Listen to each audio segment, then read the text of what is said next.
네, 우리 한국청년 지도자 아카데미 한청아 우리 일기생 여러분 반갑습니다.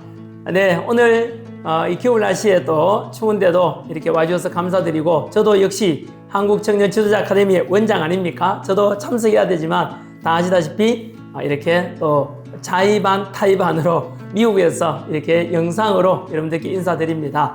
자, 네, 우리 한국청년 지도자 아카데미가 출범한 지가 이제 6개월이 됐습니다. 6월 25일 날 우리가 프레센터에서 출범식을 했고요. 그죠? 그리고 1박 2일로 천안에서 우리 워크숍도 했고, 그 뒤로 이제 한 달에 2번씩 해서 우리 김민수 최고위원도 오고, 또 많은 우리 훌륭한 선생님들, 교수님들 모셔가지고 여러분들께 자유, 보수주의 가치 이런 것에 대해서 공부하고 많은 도움이 됐을 거라고 생각이 듭니다.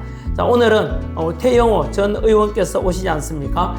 현재 남북관계, 현재 우리나라 청년들 중에서는 특별히 각 대학 100군데가 넘는 대학 안에서 대진연이라 해서, 대진연, 그들이 하는 게 뭡니까? 북한 김정은 정권에 대해서 지령문 외우고 그런 막시즘이 되겠죠. 네오 막시즘에 대해서, 또는 종북, 흔히 말하는 그런 걸 따르는 자들이 교육하고 있는 거 보면 너무 안타깝지 않습니까? 그런 것에 맞서서 바로 태영호 전 의원 이야기 들어보시면 북한의 정권, 얼마나 사악한 정권인지를 알 수 있는 그런 좋은 시간 될 것 같고, 전에 1박 2일 워크숍 할 때도 태영호 의원님 모셨는데 너무 반응이 좋았거든요. 아마 오늘도 아주 여러분들한테 굉장히 유익한 시간이 될 것 같고요. 그리고 방송 끝나고 나면, 강의 끝나고 나면 질문 답변 시간도 가지시고, 보다 좀 플렉시블, 유연하게 이렇게 이제는 6개월 동안 들었으니까 여러분들이 이제 한청을 이끌어 가야 됩니다. 그 부탁드리고 싶고요. 그리고 요 다음이 뭐냐 하면은요, 요 다음이 그 6개월간 돌아봐도 여러분 지금 이제 대한민국이 어떻게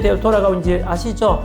점점점 이재명 정권은 현재 대한민국 어디로 끌고 갈지 모르겠습니다. 그리고 현재 어제가 되겠죠. 여러분들한테는요. 어제 금요일 날 윤석열 대통령께서 저한테 전한길한테 보내는 답장이라 했지만 실제로 청년들과 국민들께 보내는 메시지 아니었습니까? 옥중 메시지에서 옥중 서신을 저한테 보내왔는데요.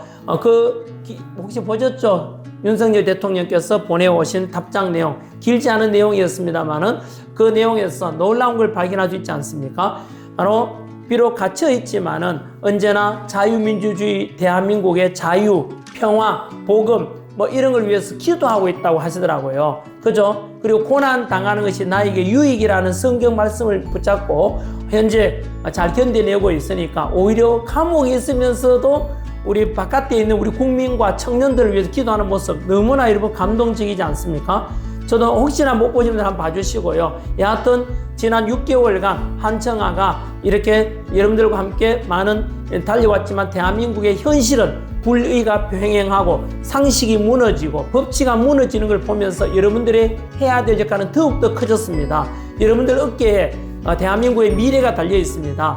그래서 부디 저 역시 마찬가지로 여러분들께서 함께 우리가 대한민국의 장래에 만들어가야 될 비전은 자유, 보수주의 가치 속에서 자유민주주의 질서, 자유시장경제, 법치, 공정, 상식, 정의가 승리하는 이런 대한민국을 만들어가야 되지 않겠습니까? 그 핵심 축이 바로 한청아가 될 것이고, 리더가 한청아에 계시는 여러분들이 그 주인공이 될 것입니다. 그래서 이제 여러분들이 해줄 거라 믿고요. 이제 6개월 마지막 수료식이 12월 13일, 12월 둘째 주에 있습니다. 12월 13일 날 그날 수료식에는 현재 한청아의 이사장님이 김진홍 이사장님이고, 그리고 그 다음에 천안길 원장으로 되어 있지 않습니까? 여러분들한테 함께 온 여러분들께 또 앞으로 다짐을 담아서 수료식에 대해서 예쁜 크리스탈로 된 수료패에 대해서 딱 준비하고 있을 테니까 12월 13일 날도 꼭 참석해 주십시오. 자, 한 번 더 여러분 오늘 참석해 주신 여러분들께 감사드리고, 오늘 태영호 전 의원님의 귀한 말씀도 잘 듣고 또 대한민국을 바꿀 수 있는 새로운 역사를 창조할 수 있는 여러분들이 되어주시기 바랍니다. 그리고 윤석열 대통령에 대해서도 혹시나 편지 못 보신 분들 꼭 봐주시고, 그리고 윤석열 대통령이 바라는 대로 자유민주주의 대한민국이 보다 더 풍요롭고 여러분들이 살아갈 대한민국이 더욱더 자유함이 넘치는 그런 미래를 만드는 주인공이 되어주시길 바라고, 이것으로 인사 말씀 마무리 짓겠습니다. 12월 13일 날 또 보도록 합시다. 알겠죠? 감사합니다. 파이팅! 저희 이제 태영호 전 의원님 모실 건데 큰 박수로 맞이해주시기 바라겠습니다. 반갑습니다.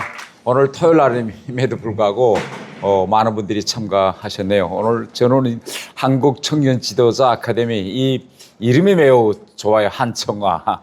나도 이렇게 한청아라는 이런 이름을 가진 아주 좋은 그런 아카데미라고 생각하고, 오늘 저는 이 아카데미를 제가 일방적으로 여러분들한테 뭐 강의한다기보다는 일정한 주제를 놓고 제가 질문을 던지면 여러분들도 자기 생각하는 바를 스스럼 없이 얘기하고 이렇게 돼서 서로 소통하는 그런 기회를 가졌으면 합니다. 그래서 제목은 제가 이렇게 북한의 최근 변화를 바로 알고 통일을 준비하자 이런 내용으로 제목을 달았지만은 결국은 최근의 북한 변화이자 우리 한국의 변화고 우리 한국의 변화이자 국제 정세의 이제 변화이기 때문에 향후 지금 여러분들이 앞으로 이제 살아가게 될 10년, 지금으로부터 시작해서 향후 10년이 우리 대한민국에 있어서는 매우 중요한 시기가 될 것이다. 이렇게 저는 생각합니다. 물론 지난 시기 모든 10년이 다 중요하지만 향후 앞으로 10년에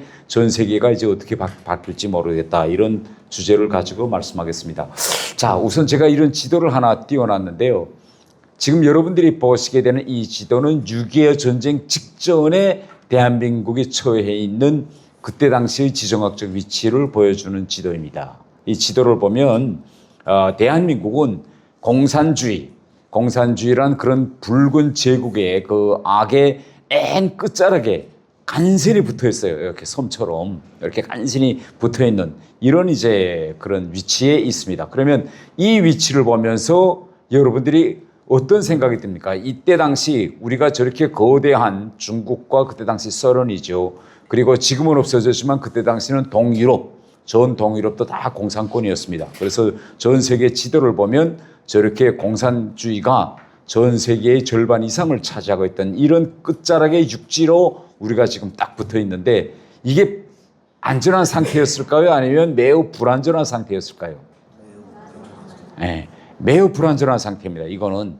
그래서 이 지도만 보면 어떤 생각이 그때 드는가 하면, 여기서는 분명 무슨 큰일이 일어나겠구나. 왜? 힘의 균형이 안 보여요. 이게 평화가 유지되려면 서로 다른 체제와 이념을 가진 그런 사람들이 이제 붙어 있다. 그 북한과 남북이 이렇게 붙어 있다면, 거의나 힘의 균형이 유지된다면, 그러면 뭐 평화가 유지될 수 있는데, 이건 뭐 힘의 균형이 완전히 그때는 무너진 이런 상태였습니다. 그러면 이런 상황에서는 무슨 일이 일어나느냐? 평화가 깨지고 꼭 전쟁이 일어납니다. 왜 전쟁이 일어나냐? 아니, 상대가 힘이 무시장하게 센데 건너다 48선 밑으로 내려다 보니까 대한민국은 정말 작은 나라에 아무런 우방이나 동맹도 없는 이런 나라기 때문에 툭 치면 무너질 건데, 이렇게 보이기 때문에 바보가 아닌 이상 이건 꼭 전쟁이 일어나요. 그런데 그때 당시 1950년 6월 25일 그때 당시 여러분들의 저 부모님들이죠. 그때 당시 우리는 그 대한민국에서 그때 여러분들의 저 부모 그 세대에는 이거 전쟁이 일어나겠구나. 왜? 저 지도만 딱 봐도 이게 가만히 있을 리가 없어. 북한이, 중국이, 소련이. 그러니까 전쟁에 대비해야 되겠다라고 생각하고 전쟁이 일어날 줄 알았을까요? 아니면 설마 무슨 전쟁이 일어나겠어? 이렇게 생각했을까요? 네? 전쟁이 안 일어날 거다. 네? 네. 그래서 그때 당시 모든 사람들이 다 알고 있었지만 설마 하면서 다 생각해요. 그런데 6월 25일 날, 1950년 6월 25일 날 북한이 치고 내려왔습니다. 그래서 너무 우리는 무방비 상태, 하나도 준비 안 하고 있었기 때문에 바로 치고 내려와서 6월 28일 날 3일 만에 수도 서울을 북한에 내줬습니다. 이걸 뭘 말하는가 하면, 그때 당시 전혀 전쟁이 일어날 수 있다는 위기의식도 없었고 전쟁 준비도 안 했고 결국은 준비 없이 있다가 나니까 이런 일이 당했어요. 그러면 지금 6.25 전쟁이 일어나기 전에 대한민국의 그 위치와 상황과 지금의 대한민국의 위치와 그 상황이 같을까요? 다를까요? 같으면 뭐이 같고 다르다면 뭐이 달라요?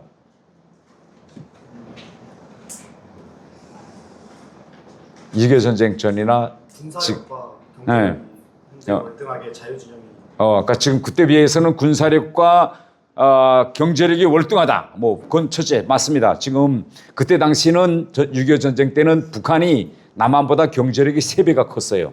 왜? 일본이 2차 대전 때 일본의 현대적인 중화학공업은 몽땅 다 북한에다가 건설했습니다.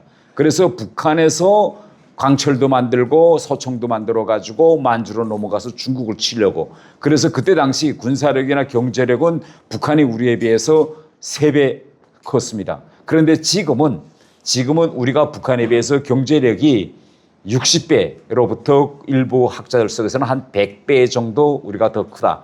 그러니까 경제력은 우리가 개임이 안 돼. 북한하고.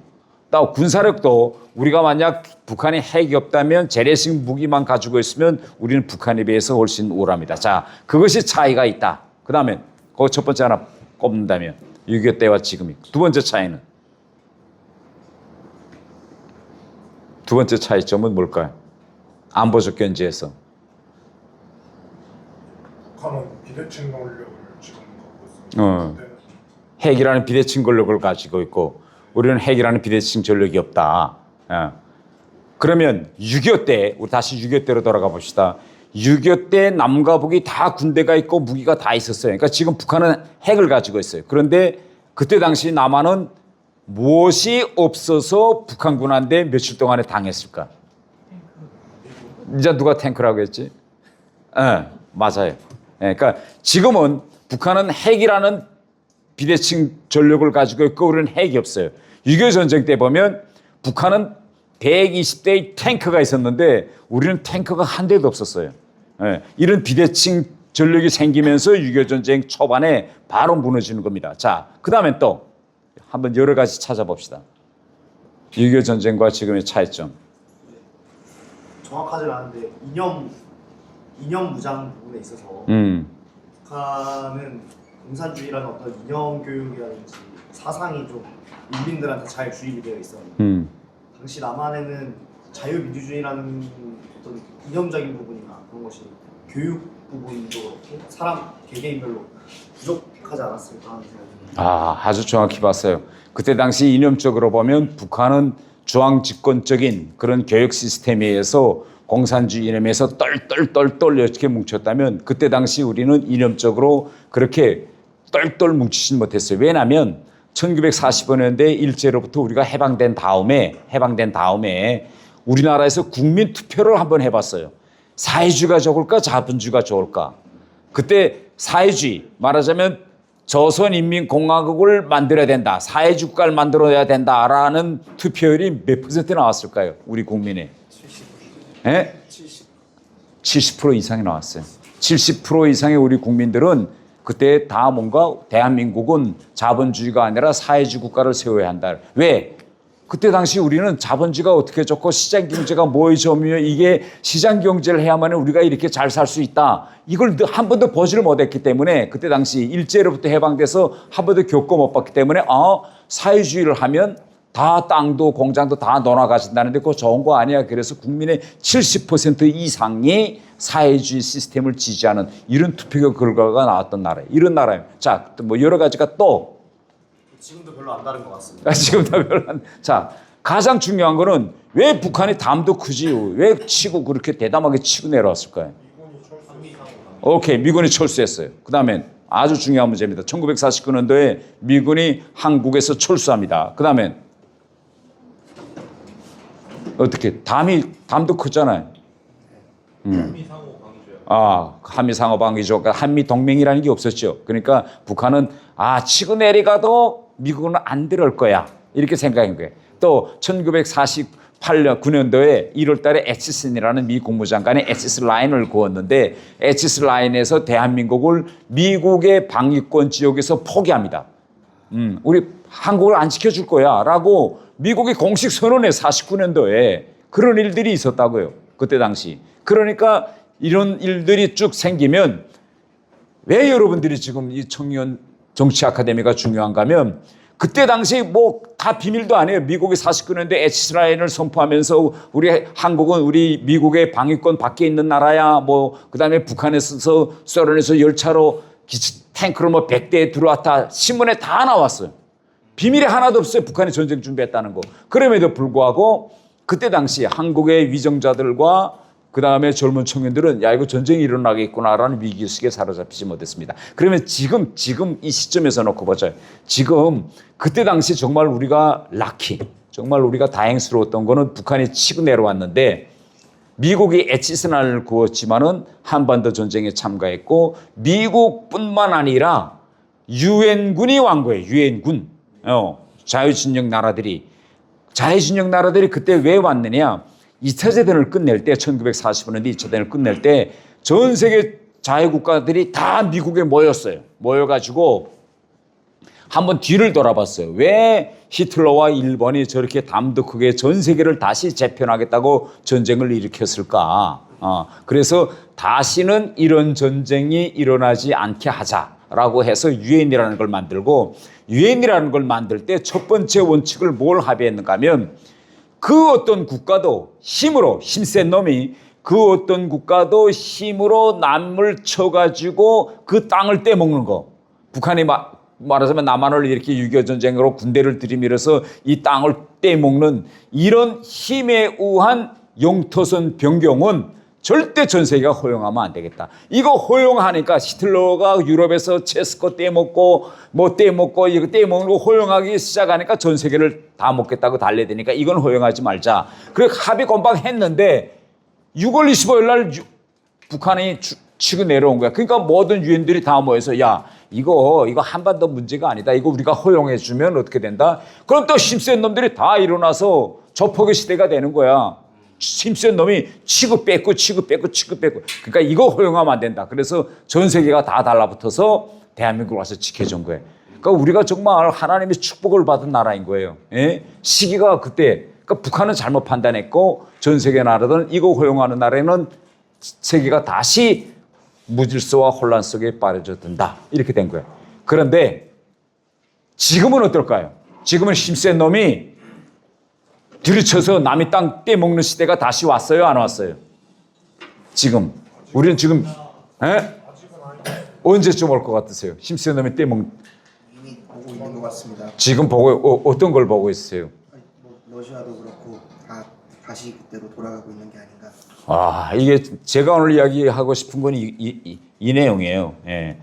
자, 이게 지금 우크라이나 전쟁에 대해서 이야기해요. 지금 여러분 우크라이나 측의 미국이 전쟁을 끝내는 평화협상 제안, 정전협상 제안이라는 걸 제기했다. 이런 보도 들었죠. 그 내용 어떤 내용이 있는지 아시는 분? 미국이 우크라이나 이거 받아 하고 정전협상 제안 하나씩. 예? 영토 지금 러시아 군대가 차지한 우크라이나 영토 한 20% 되는 영토 25%. 그거 무조건 떼서 러시아 줘. 그게 첫 번째. 두 번째는 예? 그게요. 무슨 얘기인지 잘 안 들어요. 히토류. 그다음에 국가의 이거. 그러니까 첫 번째는 뭔가면 이런 거예요. 야, 러시아가 그 전쟁 이제 끝내니까 우크라이나는 너 이제 전쟁할 힘도 없잖아. 그러니까 러시아가 지금 20% 차지한 거 별 수 있냐? 떼줘라.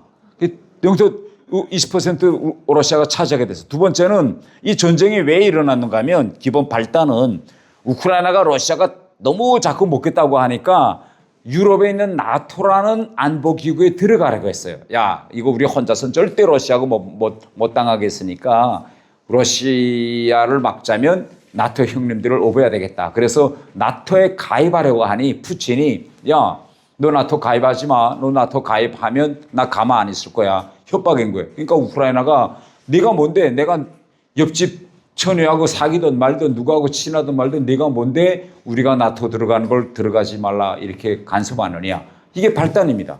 예. 모든 주권 국가는 그 어떤 국제기구나 안보기구 누구와 동맹할 수 있는 주권이 있는데 자주권이 있는데 러시아가 너 나토하고 친하지 마. 너 나토하고 친하면 가만 안 있을 거야. 그래가지고 들이챈 거예요. 근데 이번 정전협정 제안에는 무슨 내용이 담겼냐? 앞으로 우크라이나는 절대 영원히 나토에 들어가지 않는다. 이거예요. 그 다음에 세 번째, 우크라이나 군대가 지금 러시아하고 싸움하면서 군대 인원수가 한 88만 정도 됩니다. 88만인데 너 88만 정도 군대 가지고 있으면 또 싸울 것 같으니까 88만의 군대를 60만으로 줄여. 이런 내용이 들어가 있어요. 그래서 이 제안을 지금 트럼프가 젤렌스키 대통령한테 였는데 젤렌스키 대통령이 이걸 받아들일까요? 말을까요? 어떨 것 같으세요? 뭐 우크라이나 사람들 지금 통탄할 일이지. 3년 동안 피를 흘리면서 젊은이들 다 가서 전장에 싸웠는데 땅을 20%대 주라니. 근데 우크라이나 대통령은 지금까지 나온 입장을 보면 어쩔 수 없다. 이런 입장에. 난들 어쩌겠냐. 힘이 없는데. 미국이 이렇게 이야기합니다. 트럼프 대통령이. 야, 너 안 받아들이면 우크라이나에 주는 미국의 군사원전 내일부터 다 끊을 거야. 그래서 지금 어떤 시대냐. 만일 이번에 뭐 원래는 27일 날까지 이 협상이 사인된다고 했는데 아직까지 사인은 안 됐어요. 만약 이번에 이 우크라이나 전쟁을 끝내는 이런 평화협상 제안, 일명 정전안인데 이 정전안을 받아들여서 러시아가 2차 대전 이후에 처음으로 이렇게 힘이 센 나라가 힘이 약한 나라의 영토를 군대를 들이밀어서 전쟁을 내서 떼가지는 거, 이거 못떼가지도록 만들어내는 게 국제 질서인데 이 국제 질서의 기반이 지금 허물어지고 있습니다. 이 가장 중요한 문제. 이제 정전안이 이제 만약 받아들여진다면 그러면 우리가 여기서 찾아야 될 교훈이 뭔가면 원래 우크라이나라는 나라가 어떤 나라였는가 하면 원래 우리와 정반대예요. 우리는 6.25 때 힘이 약해서 전쟁이 일어났잖아요. 그런데 지금은 여기서 우리가 전쟁 해보고 야 이거 안 되겠다 우리 힘을 키워야 되겠다 해가지고 우리는 그 이후에 6.25 전쟁 이후에 산업화를 하고 민주화를 하고 해서 이렇게 힘이 강한 세계 10위권에 드는 나라가 됐는데 우크라이나는 정반대예요. 우크라이나는 원래 대단히 강한 나라였어요. 어느 정도 강한 나라였는가 하면 1991년대 러시아로부터 떨어져 나서 독립했을 때 우크라이나는 전 세계적으로 세 번째 가는 군사 핵 강국이었습니다. 네.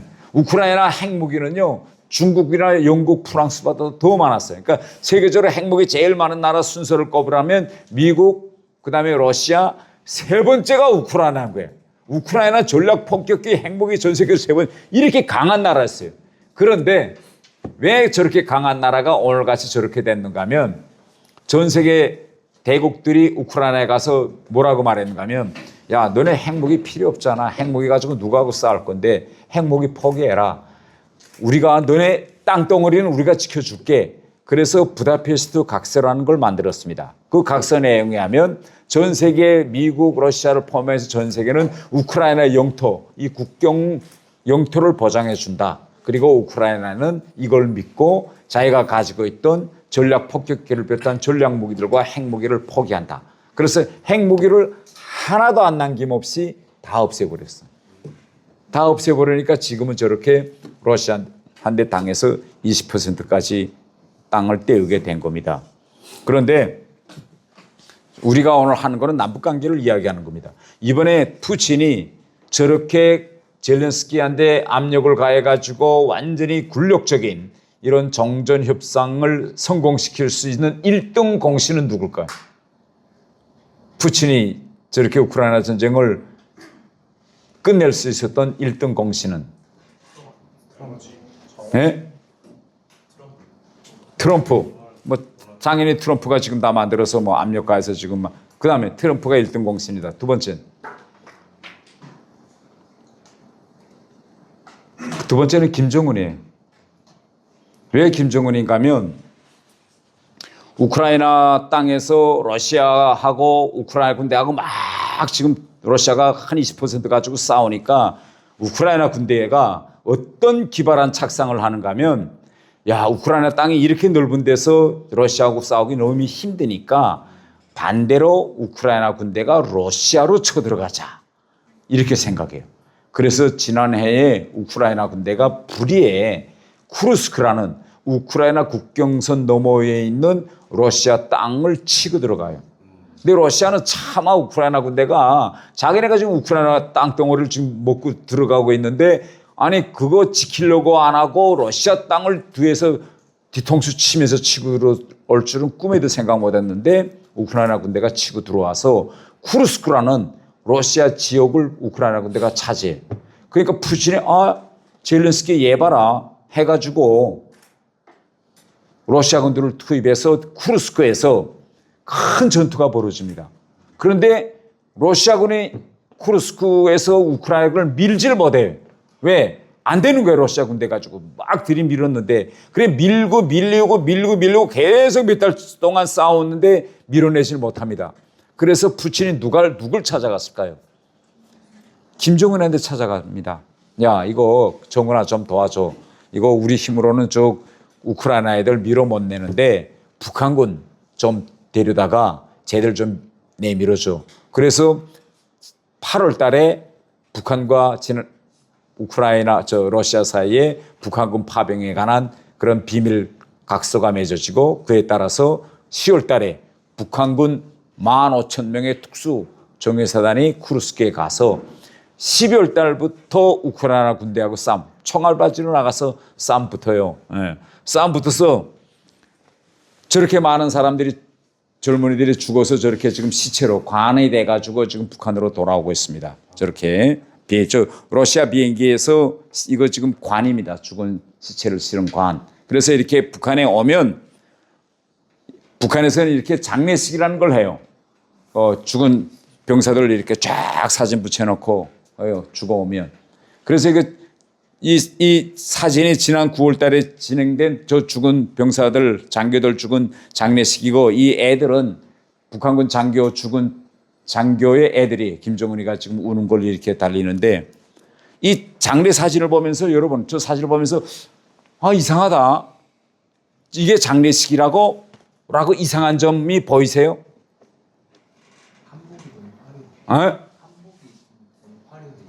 맞아요. 자, 이거 아들이 죽어서 왔잖아, 지금이. 죽어서 온 아들 사진을 이렇게 붙여놓고 차마 부모들 보고 저 관 뚜껑 열고 사진을 보라고 시체를 보라고 못하겠으니까 대신 관은 실어다 놓고 사진을 붙여놓고 사진을 만나라고 했는데 옷을 저렇게 한복 차림. 저 옷은 장례식장에 갈 때 입는 옷인가요? 아니면 잔치집에 갈 때 입는 옷인가요? 그러면 왜 죽은 애들 사진을 붙여놓고 저렇게 잔치집에 가는 옷을 입고 나오라고 했을까요? 예? 선전. 바로 그거예요. 애가 죽어서 이렇게 관에 실려 왔는데 북한에 지금 부모들 다 유가족들 다 모아놓고 오늘 이거 하는 거는 장례식이 아니고 국가를 위해서 가서 싸우다가 죽어서 왔기 때문에 훈장을 수여하는 훈장 수여식입니다. 이렇게 공표한 게. 그러니까 장례식은 당연히 상복을 입고 가지만 훈장 수여식은 뭐냐? 이거는 시상식이잖아요. 그러니까 옷을 시상식에 가는데 내가 상복 입고 갈 수 있을까요? 안 되지. 그래서 이렇게 지금 입고 온 거예요. 그런데 이 훈장 수여식과 관련해서 북한이 이거 찍어가지고 동영상을 유튜브에다 올렸어요. 유튜브에 들어가 보면 다 있는데 이 아버지예요. 지금 이 아들의 지금 아버지하고 엄마가 자 이제 다 앉혀놓고 이제 쭉 저 사진을 띄워놓고 마지막에 자 이제는 자기 자식들하고 만나는 시간 되겠습니다. 그래서 객석에 앉아있던 부모들이 다 나와서 자기 아들 사진 다 보는데 이 아버지가 자기 아들 얼굴을 쓰다듬으면서 뭐라고 하니까 내가 유튜브를 이제 들어보니까 이렇게 말해요. 아들아, 좀 제발 살아서 다시 올 수 없느냐. 제발 좀 살아와 달라. 그러니까 이 행사 자체는 아들한테 훈장을 취하는데 거기에 대한 아버지 답변은 나는 뭘 말하는가 들어보니까 야, 너 정말 나가서 저국을 위해서 정말 잘했다라고 할 줄 알았는데 이 행사잖아요. 김정은이가 다 지켜보는데 이 아버지가 생각이 가자마자 애 사진을 쓰다듬으면서 야 아무개야 제발 살아올 수 없느냐 제발 살아와 달라라고 엄만 뭐 완전히 쓰러져서 이러 못 나고 있고 아버지는 지금 제발 살아와 달라고 저렇게 통곡하고 있어요. 예. 왜 통곡하는가 하면 얘들이 우크라이나 갈 때 본인들도 우크라이나 간다는 걸 몰랐대.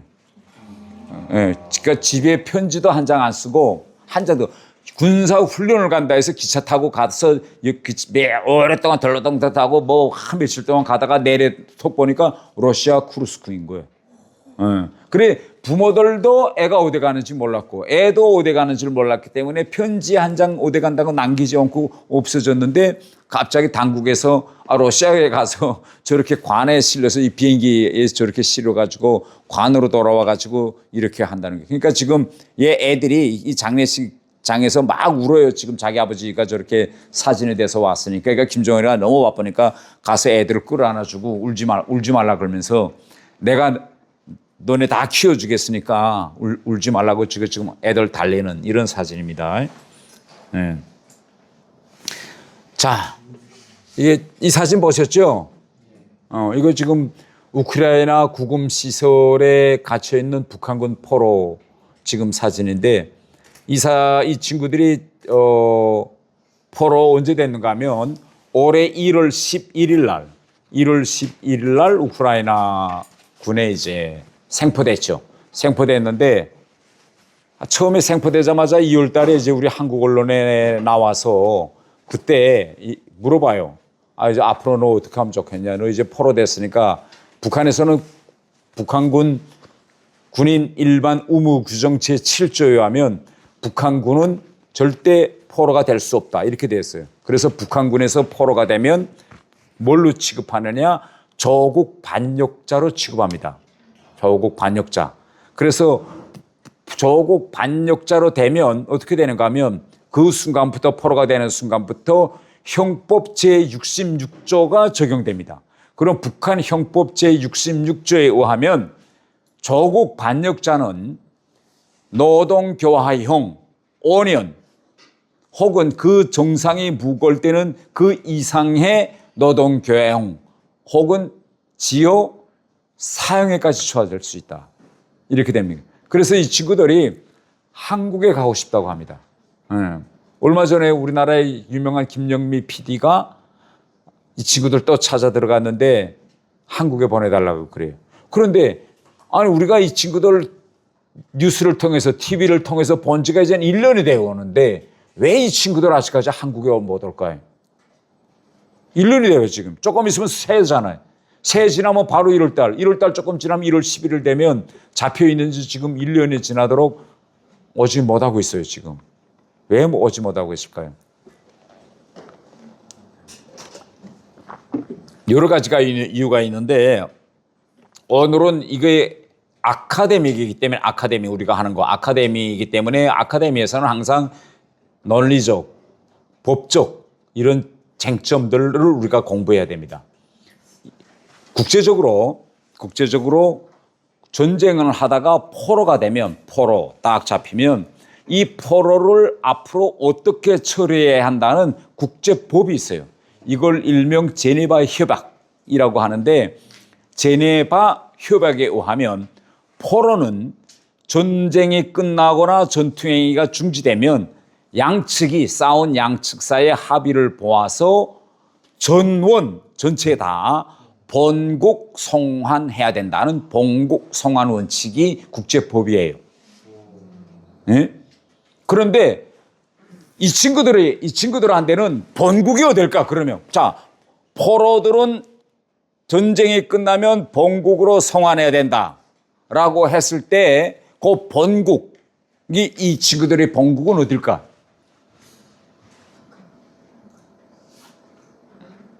본국은 어딜까? 애매하세요? 이 친구들의 본국은 어딜까? 요게 지금 문제인 거예요. 이 제네바 협약에 따른 본국은 어딜까? 자, 나는 1965년 7월 25일 날 평양에서 내가 태어났어요. 그러다가 나는 2016년 여름에 대한민국으로 귀순해서 대한민국에 왔어요. 그러면 나는 언제부터 대한민국 국민일까? 태어나서부터 왜 내가 태어나서부터 대한민국 국민이세요? 헌법에는 한반도와 그 부속도가 전부 다 대한민국 영토이기 때문에 아, 맞아요. 나는 북한에서 태어났지만 나는 1962년 7월 25일 날부터 난 대한민국 국민인 거예요. 예? 단 내가 출생 등록을 한국에 못해서 그래서 주민등록을 못 받았을 뿐이지. 우리 헌법에 의하면. 그래서 탈북민들은 저 같은 사람들은 한국에 왔잖아. 한국에 와서 우리가 주민등록증을 받잖아요. 그런데 다른 외국인들이나 다른 사람들은 한국에 살지 않던 사람들은 다 국적 취득 절차라는 걸 합니다. 한국 국민으로 받을 거야 말 거야. 근데 나는 태어날 때부터 한국 국민이니까 나 같은 사람은 국적 취득 절차가 있을까요 없을까요? 없어요. 그러면 언제부터 대한민국 국민으로서 정부와 국가의 보호를 받을 수 있느냐? 나는 내 입으로 나는 대한민국 국민이 되고 싶어. 나는 대한민국에 가고 싶어. 라는 걸 내가 공식 선언한 순간부터 나는 대한민국 정부의 보호를 받을 수 있고 우리 정부는 그들을 보호해야 할 국가로서의 의무를 지는 겁니다. 그런데 이 친구들은 지금 난 대한민국으로 가고 싶어 했잖아. 그러면 이 친구들은 지금 대한민국 국민일까요? 아니면 아직도 북한 국적자일까요? 우리는 지금 대한민국 국민이라고 하는 거야. 근데 국제적으로 보면 한반도에 북한이라는 국가도 있고 대한민국이라는 국가도 있기 때문에 다른 나라들이 보는 국제법적 견지에 보면 이 친구의 지금 신분은 뭔가 하면 북한 국적자 포로인 거예요. 이해되세요? 그래서 한 사람이 지금 두 개 신분을 가지고 있는 거예요. 우리는 헌법상 이거 우리 국민이야. 왜? 우린 헌법 제3조에 대한민국의 영토는 한반도 전역과 그 부속도서로 한다. 그렇기 때문에 얘가 북한으로 가겠다 하면 괜찮겠지만 한국으로 오겠다고 했기 때문에 이제부터는 우리 정부가 얘를 보호하고 데려올 의미가 있어 하고 이게 우리가 데려올 수 있는 그런 법적 정당성이 생기는데 다른 나라들의 견지에서 보면 그 한국의 헌법은 알겠는데 다른 나라들의 국제법적 견지에서 보면 북한 국적자 전투원 포로기 때문에 봉국 송환 원칙에 만약 푸틴하고 젤렌스키 합의한다면 이 친구들이 한국에 오기 대단히 애매하게 돼요.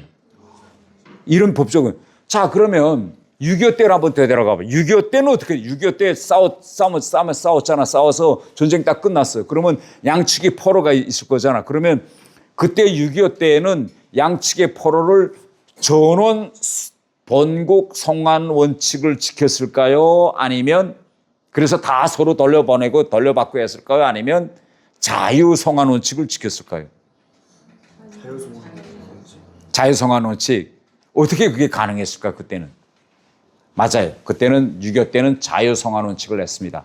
그때 이게 항상 전쟁이 끝나면요. 포로들 교환할 때 어느 원칙에서 교환하겠는가라고 하면 자기 포로가 많이 잡힌 쪽은 1대1 교환 원칙을 하면 자기 쪽 포로들 다 못 데려오니 항상 그때는 제네바 협약을 끌고 데리고 나옵니다. 야, 제네바 협약 포로 송환에 관한 제네바 협약 제118조에 의하면 전원 송환 원칙이다. 그래서 그때 당시 우리 국군 포로는 북한에 있고 또 북한군과 중공군 포로는 우리 안에 있었는데 우리 쪽에 있는 북한군 포로와 중공군 포로 숫자가 많았을까요? 아니면 우리가 북한 쪽에 잡혀있는 국군 포로 수가 많았을까요? 어느 쪽이 더 많았을 것 같아요? 숫자가. 예? 북한군이 많았을 것 같습니다. 우리 쪽에 왜? 그쪽은 다 포로를 이렇게 죽였을 것 같습니다. 우리 쪽에 와 있는 북한군과 중공군 포로 수가 훨씬 더 많았어요. 왜 훨씬 더 많았는가 하면 6.25 전쟁 때 북한군이 왁 밀고 내려와서 낙동강까지 왔잖아. 낙동강까지 왔는데 메가더 장군이 이제 인천 상륙작전 해가지고 서울을 이제 다시 회복하고 서울을 회복하자마자 일부는 평양으로 북진했고 일부는 낙동강에서 되돌아서서 북한으로 올라가는 이 북한군을 포위하기 시작했습니다. 포위하기 시작하니까 대부분 북한군은 올라가지 못하고 결국은 이 남한에서 다 손들고 투항하고 가다 나니까 다 포로가 된 거지. 그러니까 우리 쪽에 와 있는 북한군 포로가 훨씬 더 많았어요. 그러면 북한군은 이런 때는 누가 전원 성안 원칙을 주장하느냐? 그때 공산군 측, 중국하고 북한의 전원 성안 원칙에 하자 이렇게 된 거예요. 그런데 그때 원래 우리 6.25 전쟁은 1951년 7월 달에 야 이제 전쟁은 끝내자. 지금 현재 싸우는 개선을 해가지고 요 전선을 고착시켜서 이걸로 전쟁을 끝내자라고 원칙적 합의가 언제 이루어지는가 하면 51년 7월 달에 이루어져요. 근데 실제 전쟁은 53년 7월 27일 끝나잖아요. 2년 동안 전쟁이 더 끝났습니다. 왜 2년 동안 더 싸웠느냐? 이 포로 때문에 더 싸운 거예요. 우리는 절대 안 돼. 우리는 자유송환 원칙을 지켜야 된다. 왜? 포로한테 가서 너 북한에 갈 거야? 안 하면 남한에 남을 거야. 본인이나 북한에 죽어도 안 가겠다라면 보내지 말자. 이게 우리 측의 주장이고 북한은 야 이거 국제법의 본국 송환 원칙인데 다 보내. 이게 북한의 주장인데 이 두 주장이 서로 맞질 않아서 정전 사인을 못한 거예요. 그래서 전쟁이 2년 더 지나갔습니다. 그래서 마지막에는 이 문제를 어떻게 해결했는가 하면 인도가 52년도에 나서서 이렇게 하지 말고 중립국 송환위원회를 만들자. 전쟁에 참가하지 않은. 그래서 북한 쪽에서는 체코와 폴란드, 우리 쪽에서는 스웨덴과 스위스, 그래서 4개 나라로서 중립국 송환위원회를 만들어가지고 포로들 다 가서 인터뷰해. 너 북한에 갈 거야? 안 갈 거야? 나 여기는 앉겠습니다. 오케이, 이건 남는 사람. 너 갈 거야? 안 갈 거야? 나 가겠습니다. 그럼 보내고. 그래서 그때 안 보낸 포로가 몇 명이냐? 우리는 21,800여 명이에요. 21,800여 명의 포로가 북한으로 가지 않고 결국은 자유송환 원칙에서 한국에 떨어졌습니다. 그러면 그때 북한군에서는 왜 그렇게 많은 사람들이 북한으로 가기를 거절했을까요? 북한군 포로인데. 왜 우리는 그렇게 끝까지 자유송환 원칙을 주장했을까요? 그때. 자유의 가치. 우린 자유가 중요하다. 본인의 의사결정권을 존중해야 된다. 그 다음에 또 아까 말씀하신 대로 조국 반역자가 돼서 북한에 가면 반역자가 돼서 처벌 위험이 뒤따른다. 그 다음에 또 그때 당시요 이 지나간 이야기인데 북한군 포로들 속에서 남한 출신이 많았을까요? 북한 출신이 많았을까요? 에? 남한 출신이 더 많았을까요? 북한 출신이 더 많았을까요? 왜? 그게 중요해요. 왜 남한 출신이 더 맞아요. 남한 출신이 더 많았어요. 왜 남한 출신이 많았을까요?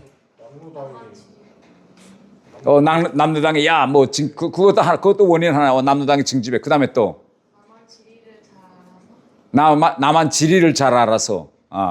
어떻게 했는가 하면 6.25 전쟁 때 북한이 갑자기 치고 내려왔잖아요. 그러니까 우리 사람들은 그때 전쟁이라는 거 몰랐으니까 우리나라의 많은 청년들이 국군을 따라서 낙동강 쪽으로 간 게 아니라 자기 동네에다 그대로 있은 거예요. 다 직장 다니던 직장 다니고 학교 다니던 학교 다니고. 근데 북한군이 딱 들어오자마자 강제 징집령을 내리는 게. 그러니까 너 군대 가고 나가도 강제해서 나야 된다. 그러다 북한군 군복 입혀가지고 총 줘가지고 그 다음날 군사훈련 시켜가지고 북한군에 다 강제 인입시키는 거예요. 그러니까 강제로 들어갔으니까 총 들고 그래서 그거 보고 의용군이라고 하는데 강제로 다 북한에 잡아온 거야. 그러다가 낙동강 전선이 무너지니까 그 다음에 내가 왜 북한에 내가 왜 가? 내 고향이 여기고 형제고 다 여기 있는데 난 안 갈 거야. 근데 군복은 북한 군복이고 군번호는 북한 군번호야. 그러니까 이 사람들 이거 이승만 정부가 보내면 될까 안 될까요? 안 되는 거예요. 이거 강제적으로 북한에 증치된 사람들이니까. 그래서 우리는 끝까지 자유송환 원칙을 지켰고 이 원칙을 지키려고 우리는 2년 동안 더 싸운 겁니다. 그래서 그 전에 방공포로 석방도 있었고 그래서 방공포로 석방에서 우리 한미 군사 안보 협력 이거 받아냈고 그 다음에 마지막 전쟁 끝날 때까지 자유송환 원칙에 끝까지 지켜가지고 안 보낸 거예요. 그러니까 무슨 문제가 더 생겼는가 하면 우리가 남한 출신들을 안 보내니까 북한은 어떻게 했을까? 우리 국군 포로들을.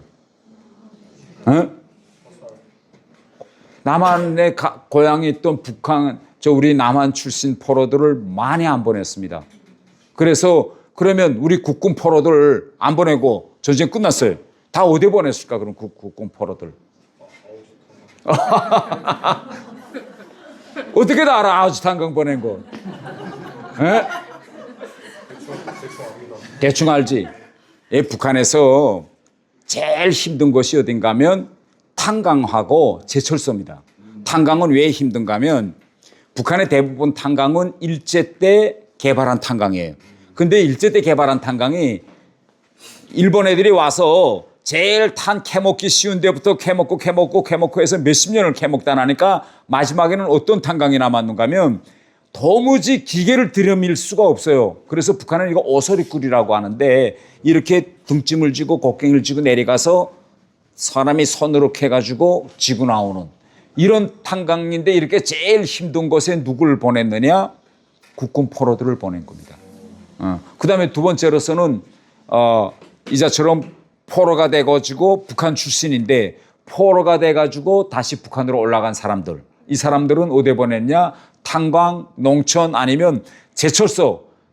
철을 만드는 데서 제일 힘든 공정이 뭔가 하면 콕스 있잖아. 막 철이 끓을 때 그때는 기계가 발전 못하기 때문에 그 용광로 로에다가 석탄과 콕스를 인간의 힘이 삽을 이렇게 떠가지고 그것까지 가까이 가서 이렇게 쳐넣고 나오고 이런 이게 제일 힘든 거예요. 땀이 그죠? 발발발 나는데 여기다 보낸 거예요.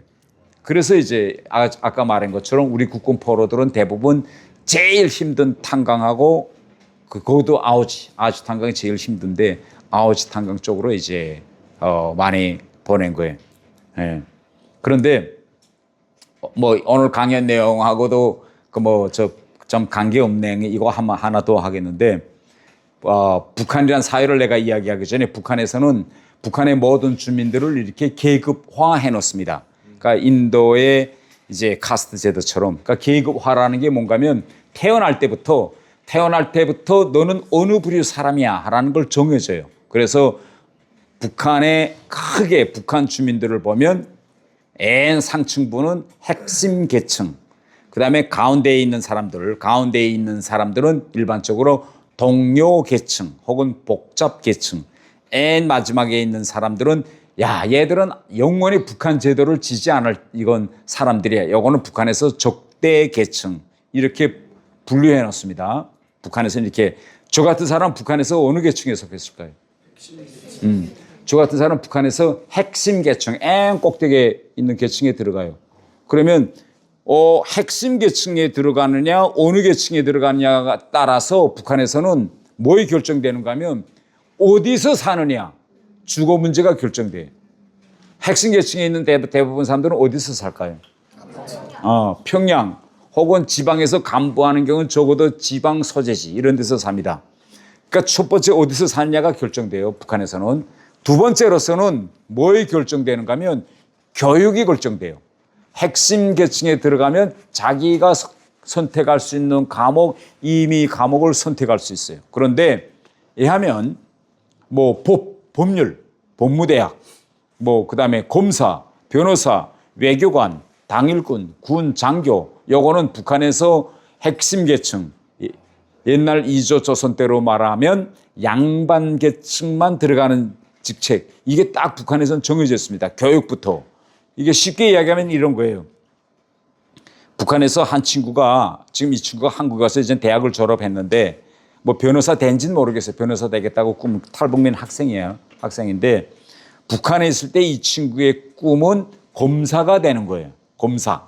근데 왜 검사가 되는가 하면 자기 할아버지도 탐부고 자기 아버지도 탐부인 거예요. 그러니까 나는 어떻게 하나 공부 잘해가지고 내가 신분 상승의 사다리를 타고 올라가서 나는 검사가 돼가지고 한번 좀 건세를 쓰는 그래서 우리 집을 이거 완전히 내가 이거 바꾸겠다 해가지고 공부 진짜 열심히 했어요. 열심히 해가지고 군 쪽으로 북한에서는 학과 경연이라고 하는데 군 쪽으로 공부 경연대회만 하면 이 친구 계속 1등해.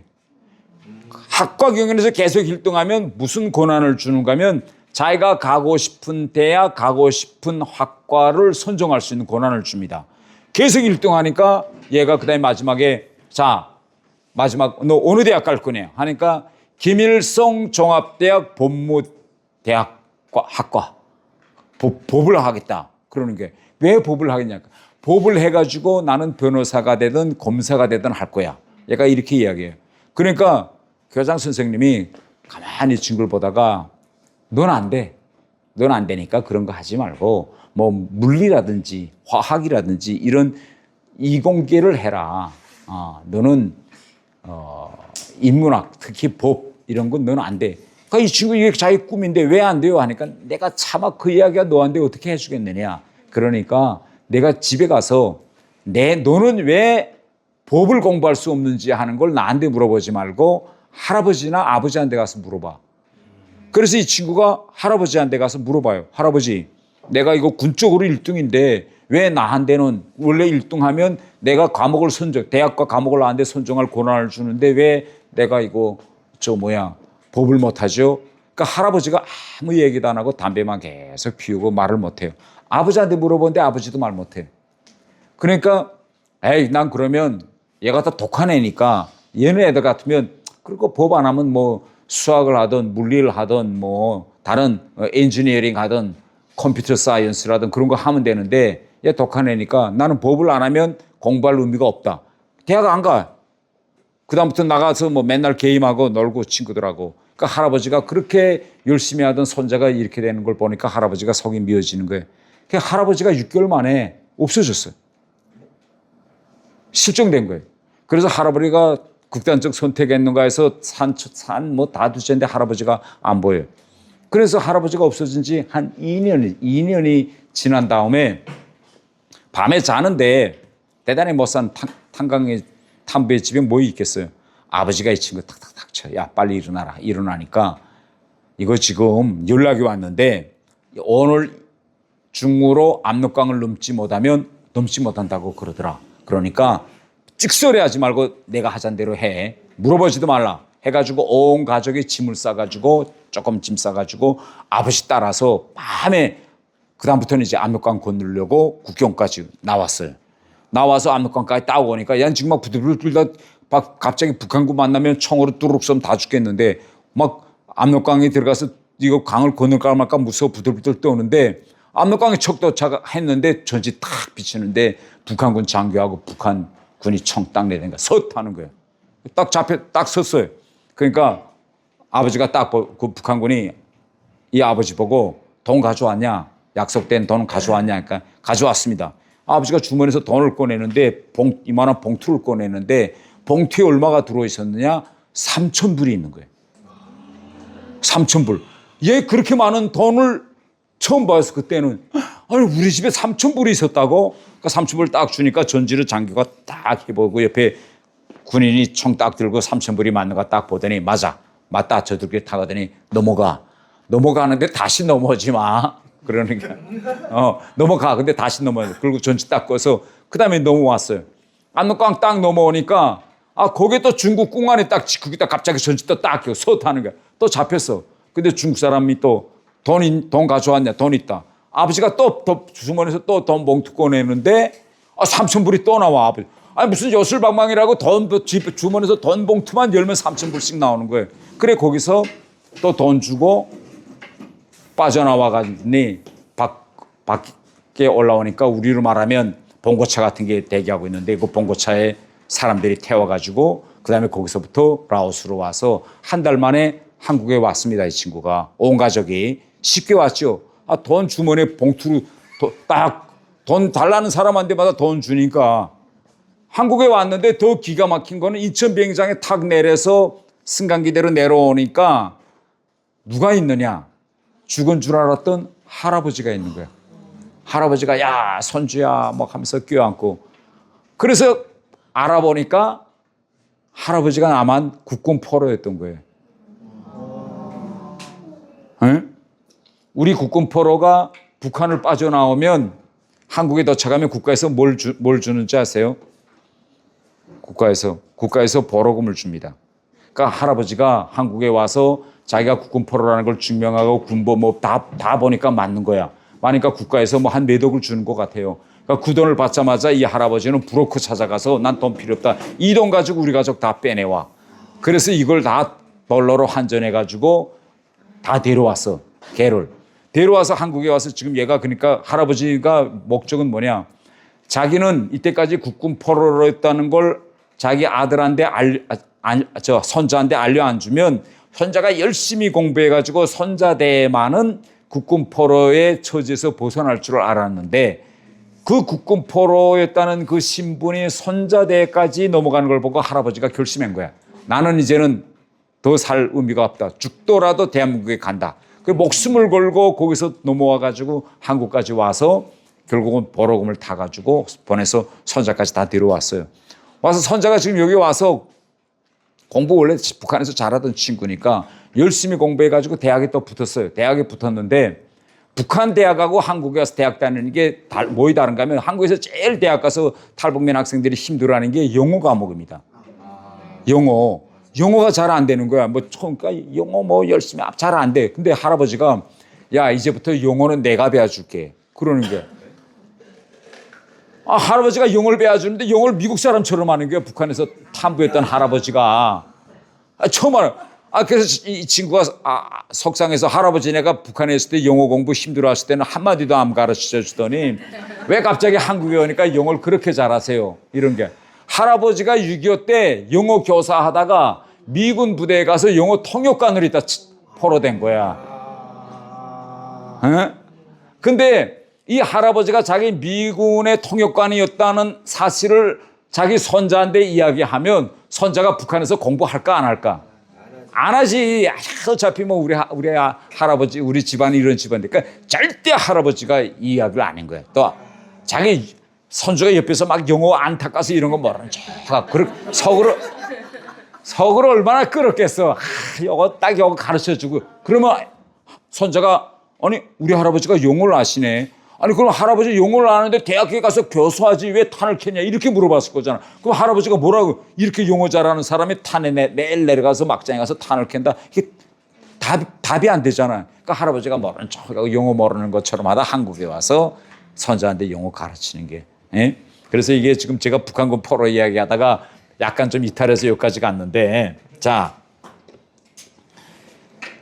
이게 지금 최근에 이제 지금 이게 북한군 지금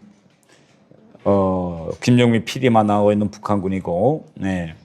자 그래서 지금 이 우크라이나 전쟁 이야기를 제가 지금 간단히 하고 지금 넘어갔습니다. 그러면 현 시점에서 지금 북한이 핵무기를 가진 다음에 자기 군대를 우크라이나 밖으로 이제 북한 밖으로 빼내가서 이제는 러시아에서 또 푸틴을 도와줘가지고 이제는 우크라이나도 이제 전쟁이 거의 끝날 때 됐고 그래서 김정은이가 지금 2012년에 북한 최고 지도자로 등극해가지고 지금 2025년입니다. 13년 동안 북한을 이끌었어요, 지금.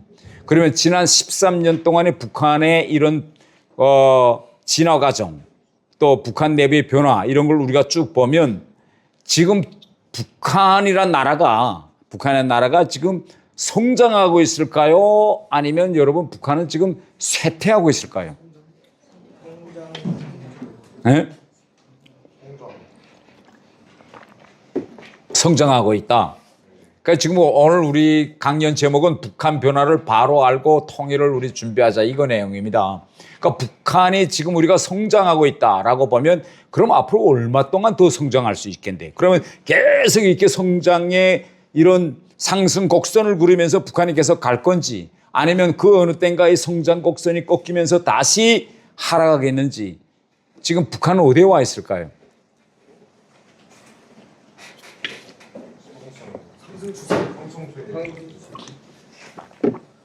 상승선이 있다.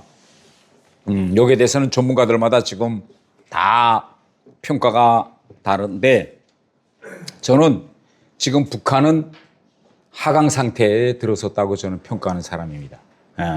상승세가 이제 꺾여서 이제는 하강세가 꺾이고 있다.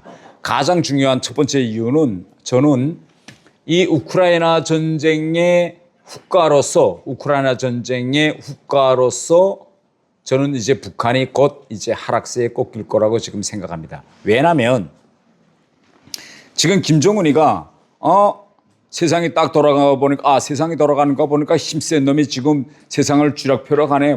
트럼프가 관세 얼마 올려 하면 다들 가서 예 타고 꼼짝 못하고 올리고 푸틴이 또 이번에 우크라이나를 들이치고 자, 이 청구서 딱 내미니까 이거 젤렌스키도 꼼짝 못하고 받아들고 하니까 김정은이가 지금 딱 생각한 게 뭔가 내가 이거 핵무기 좀 더 만들고 그래서 지금 북한이 만들겠다는 무기들 보면 어떤 것들인가 하면 어마어마한 무기들을 지금 만들겠다고요. 첫째, 군사 정찰 위성을 지금 띄우겠다고 합니다. 뭐 우리도 그저께 나로호가 이제 궤도에 안정적으로 진입해가지고 우리 위성들을 지금 쫙 지금 넣기 시작하는데 북한이 지금 군사 정찰 위성을 만들어서 한 5개 정도 띄워놓겠다 이렇게 김정은이가 공언했는데 북한이 가지고 있는 경제력을 가지고 해서는 이 정찰 위성을 만들 수가 없어요. 그래서 지금 계속 쏙은 또 실패하고 쏙은 실패하고 그래서 지금 러시아의 도움으로 이걸 지금 하겠다고 하고 있고 두 번째로 지금 북한이 하겠다는 게 뭔가 하면 핵 잠수함을 만들겠다고 합니다. 핵 잠수함. 핵 잠수. 우리도 지금 앞으로 핵 추진 잠수함을 지금 만들겠다고 하는데 핵 잠수함을 북한이 만들겠다고 하고 세 번째는 지금 북한이 뭔가 하면 이 EMP 탄이라고 하는데 공중 폭발, 이 공중에서 이제 꽝 이제 터지면 이제 한반도의 모든 디지털 전산화 시스템을 무력화시키는 EMP 탄을 이제 북한이 지금 만들겠다. 이렇게 어마어마한 군사발전 계획들을 지금 북한이 만들어 놓고 있는데, 한두 개는 만들 수 있을 것이라고 생각해요. 그런데 북한이 가지고 있는 저런 경제적 능력을 가지고 현대적인 무기들을 만들어 놓기 시작하면 그러면 현대적인 무기는 어떤 단점이 있는가 하면 만들어 놓는 것보다도 유지 보관이 더 많이 돈이 듭니다. 지금 미국이 핵 잠수함을 세상에서 지금 제일 많이 가지고 있는데 미국이 지금 우리하고 조선업을 지금 같이 협력하려고 하잖아요. 미국이 가지고 있는 지금 핵 잠수함 중에서 실제 가동되고 있는 거하고 보수를 위해서 밖에 나와서 대기하고 있는 이 퍼센티지를 또 따져놓고 보면 석대 중에 1.6대만 지금 운영 중이고 1.4대는 지금 보수 정비를 기다리고 있어요. 네. 그렇기 때문에 현대 무기가 좋고 좋다 해서 무조건 좋은 게 아니라 무기가 좋고 현대화면 될수록 유지, 운영, 관리에 어마어마한 돈과 비용이 더 들어갑니다. 그래서 향후 앞으로 북한 체제는 옛날 소련이 이 방대한 군사 무기를 가지고 있는 것 때문에 소련이 망했거든요. 결국은 거기다 계속 돈 소박단하니까 일반 국민들 생활을 돌보지 않다나니. 그러니까 결국은 김정은도 결국은 이 군비 경쟁과 현대적인 무기 이 망상 때문에 북한 경제는 더 쪼그라들 거고 인민 생활은 더 피폐해질 거고 이것 때문에 저는 북한이 이제 하강선을 긋게 된다. 이렇게 저는 이야기하고 있습니다. 자, 다음 하나는 지금 북한에서 어떤 변화가 지금 일어나고 있는가를 좀 지금 두 번째 북한에서 가장 큰 변화는 우리로 말하면 시장 경제. 이 시장 경제가 더는 되돌려 세울 수 없는 그런 상황으로 뿌리박고 있습니다. 예. 이게 북한에서 말하자면 장마당이라고 하는데 여러분들이 보시는 저 장마당은 북한에서 메뚜기장이라고 하던 거예요. 근데 이게 메뚜기장이 지금 나온 지는 한 30년의 역사가 흘렀습니다.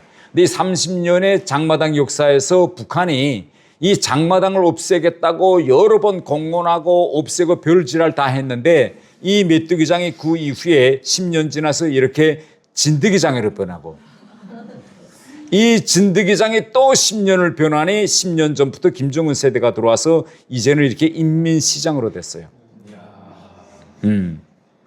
자, 그러면 우리가 다시 한번 볼게요. 자, 이걸 왜 메뚜기장이라고 했을까요?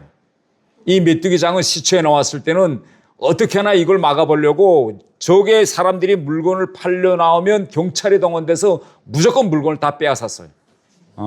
빼앗으니까 안 뺏기려고 경찰이 나타나면 도망치고 경찰이 없으면 다시 그 자리에 오고 해서 그때 이게 메뚜기였는데 한 10년 지나고 나니까 사람들이 우리가 왜 도망치지? 국가가 먹여 살리지 않아서 우리가 이렇게 자체로 먹고 살자고 하는 건데 그래서 이렇게 장소는 같은데 이때부터 도망치지 않고 저항이 시작돼서 이렇게 진드기장이 됐습니다. 그러다 지금에 와서는 이렇게 인민시장 돼서 집도 짓고 전기도 엮고 지금 아예 하나의 이 자본주의 시장 경제가 뿌리박기 시작했는데 지금 북한 주민의 73%가 국가의 국영기업이 아니라 이런 자본주의 시장 경제 장마당에 우전해서 73%가 살아가고 있습니다. 앞으로 이건 점점 더 늘어날 거예요. 그러니까 경제적으로 지금 북한은 되돌아 세울 수 없는 자본주의 시장 경제에 지금 들어서고 있다. 이렇게 지금 말해볼 수 있고, 다음 가장 중요한 건 이 문화적인 변화입니다. 네. 김정은 시대가 들어와서 북한에서 가장 큰 변화를 꼽는다면 바로 컴퓨터 도입이에요. 김정은이가 스위스에 가서 공부하고 이 유럽에 가서 유학하면서 뭘 생각했는가 하면, 이거 컴퓨터 교육을 해야 되겠다.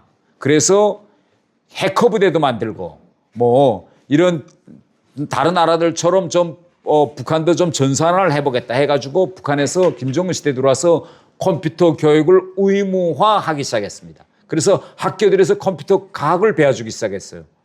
그러면 자, 중학교 때 컴퓨터를 배워주고 대학 때 컴퓨터를 배워서 컴퓨터 아는 세대가 생겨나기 시작하면서부터 북한에서 지금 20대, 30대는 다 노트북을 대단히 잘 다뤄요. 그런데 여러분, 집에 컴퓨터가 생기면 뭘부터 할까요? 네? 제일 처음에 컴퓨터 생기면 공부할까요? 아니면 게임할까요? 게임합니다. 두 번째는 드라마, 영상들 보고. 컴퓨터에서 게임 시대가 끝나니까 그 다음에는 애들이 야, 게임보다 더 재미난 거 없어? 라고 찾기 시작하는데 그때 요 틈새를 파고든 게 한국 드라마예요. 야, 게임보다 이게 더 재미나. 그래서 그때부터 북한의 한국 드라마가 물밀듯이 들어가기 시작해가지고 지금 북한의 2030 세대, 30대 세대들은 한국 영화나 드라마 안 본 친구들이 거의 없어요.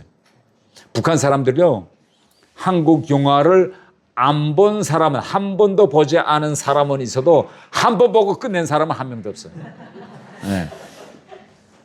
그런데 자, 한국 영화나 드라마를 보면 한국 영화나 드라마를 보는 것으로 그것이 몸 안에서 정제되어 있는 것이 아니라 한국 드라마 영화를 보면 어떻게 되느냐, 젊은 친구들은. 이게 몸 밖으로 나옵니다. 모방을 해보려고 해요. 우리 여러분 젊었을 때 여러분 이서령의 꿍푸 영화를 보면 어떻게 되지? 다 겪어봤잖아요. 꿍푸 영화 보면 잘하네 이러는 게 아니라 꿍푸 영화 본 다음에 한동안은 몸을 막 써봐. 진짜 이성효처럼 발차기도 해보고 뭐. 이게 젊은 세대의 심리인 겁니다. 그런데 북한에서 한국 영화를 보면 제일 먼저 북한이 변하는 게 뭔가 하면 옷차림이 변하기 시작해요. 한국 영화, 한국 애들이 옷을 저렇게 입느나. 멋있던데 어떻게 나도 좀 해볼까? 두 번째로 변하는 게 뭐냐? 머리 스타일이 변합니다. 그래서 한때는 북한에서 성애교 영화가 엄청 떴거든요. 그래서 한때는 북한에서 성애교식 머리 절대 못한다. 그러니까 북한에서는 이걸 보고 거지머리라고 하는데, 거지머리. 북한식 이건 거지머리다. 어떤 게 그런가 하면 이 북한에서는 이 머리를 여자들이 이렇게 딱 이렇게 원래 빗어가지고 빈침으로 이렇게 머리를 다 고정시키게 돼 있어요. 근데 한번 성애가 영화에 나왔는데 이게 머리를 이렇게 다 이렇게 늘여놓는 거 있잖아요. 이렇게 쭉 이렇게 머리를 빗지 않고. 그래서 여자들이 한때는 막 그런 머리를 많이 하니까 야, 이거 성애계 머리다 하고 성애계 머리 퇴출 운동도 하고. 그러니까 머리가 변하고 옷이 변하기 시작하는 거예요. 세 번째로 뭐이 변하기 시작하는가 하면 소비 문화가 변하기 시작합니다. 그래서 이게 지금 이게 커피숍이에요. 카페.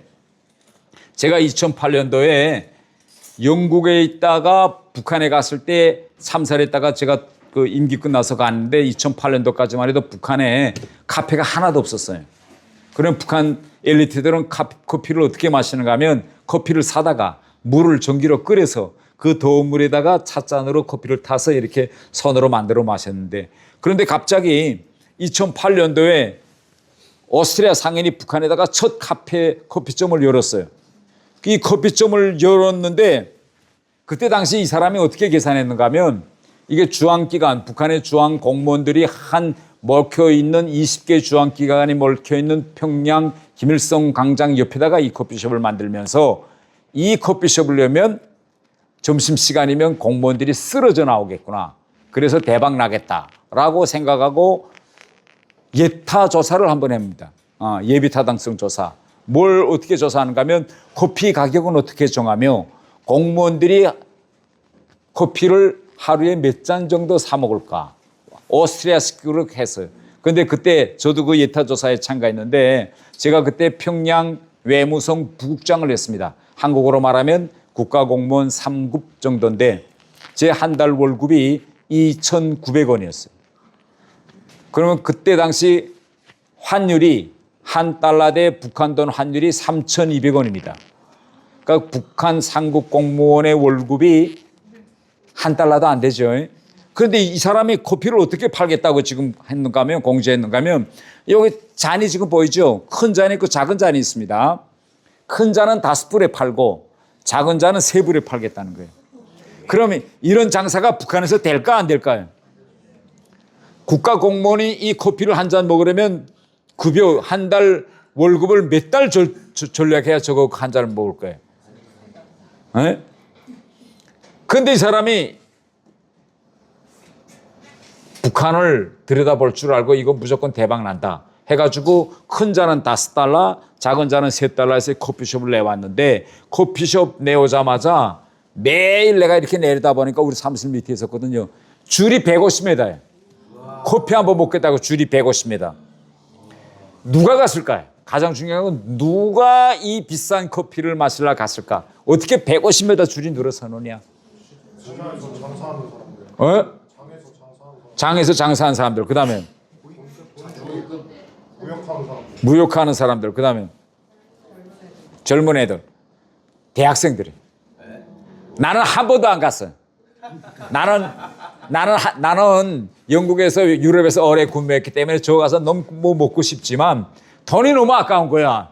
에? 아니 어차피 커피 가서 먹으면 2-3시간 있으면 화장실 가서 오줌으로 다 나갈 거 차라리 내 사무실에서 이렇게 타 먹는 게 낫지 뭐 거기나 이거나 갖고 같은데 뭘 저기 가서 먹겠냐. 안 가 난. 예. 나도 안 갈 말은 내 옆에 있는 친구들 보니까 주머니에 달러가 있지만 안 가요.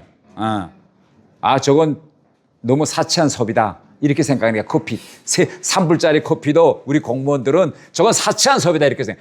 그런데 저기 가서 150m 줄 서 있는 건 누구냐? 바로 그 공무원들의 자녀들.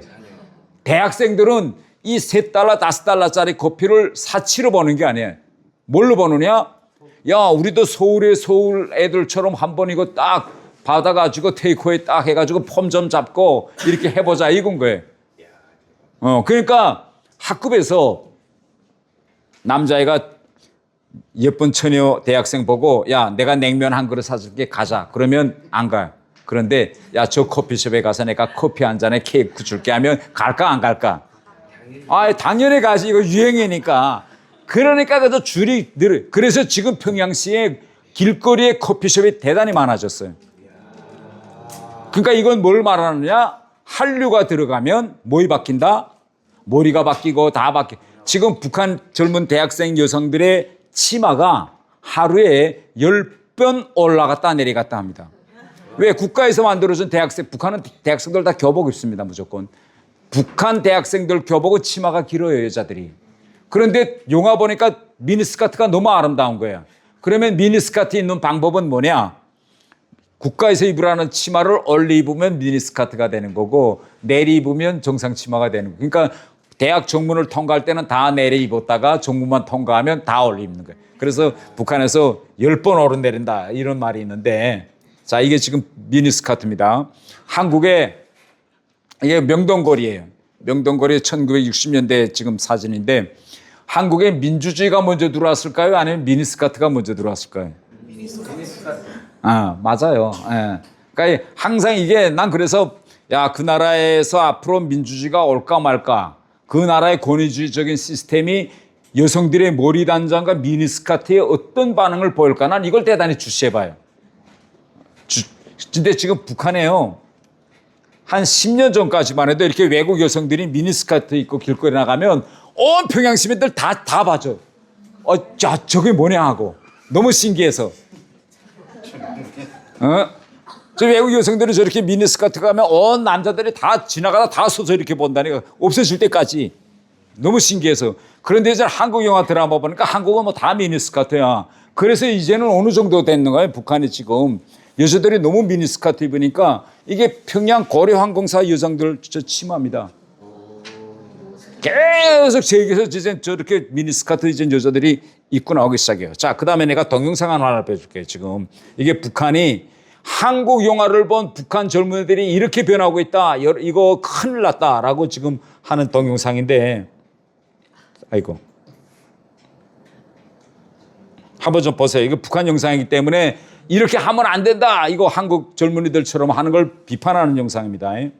심각한 것은 지난 시기에도 일부 청년들이 결혼식을 하면서 이와 같이 우리의 생활 양식에 맞지 않게 몰아든 형상들에 대해 조직적으로 투쟁도 있고 사회적으로 폭력 비판도 하면서 각성시켰지만 올리면서 그 성격과 양상의 도수가 성전 이상으로 넘어섰다는 데 있습니다.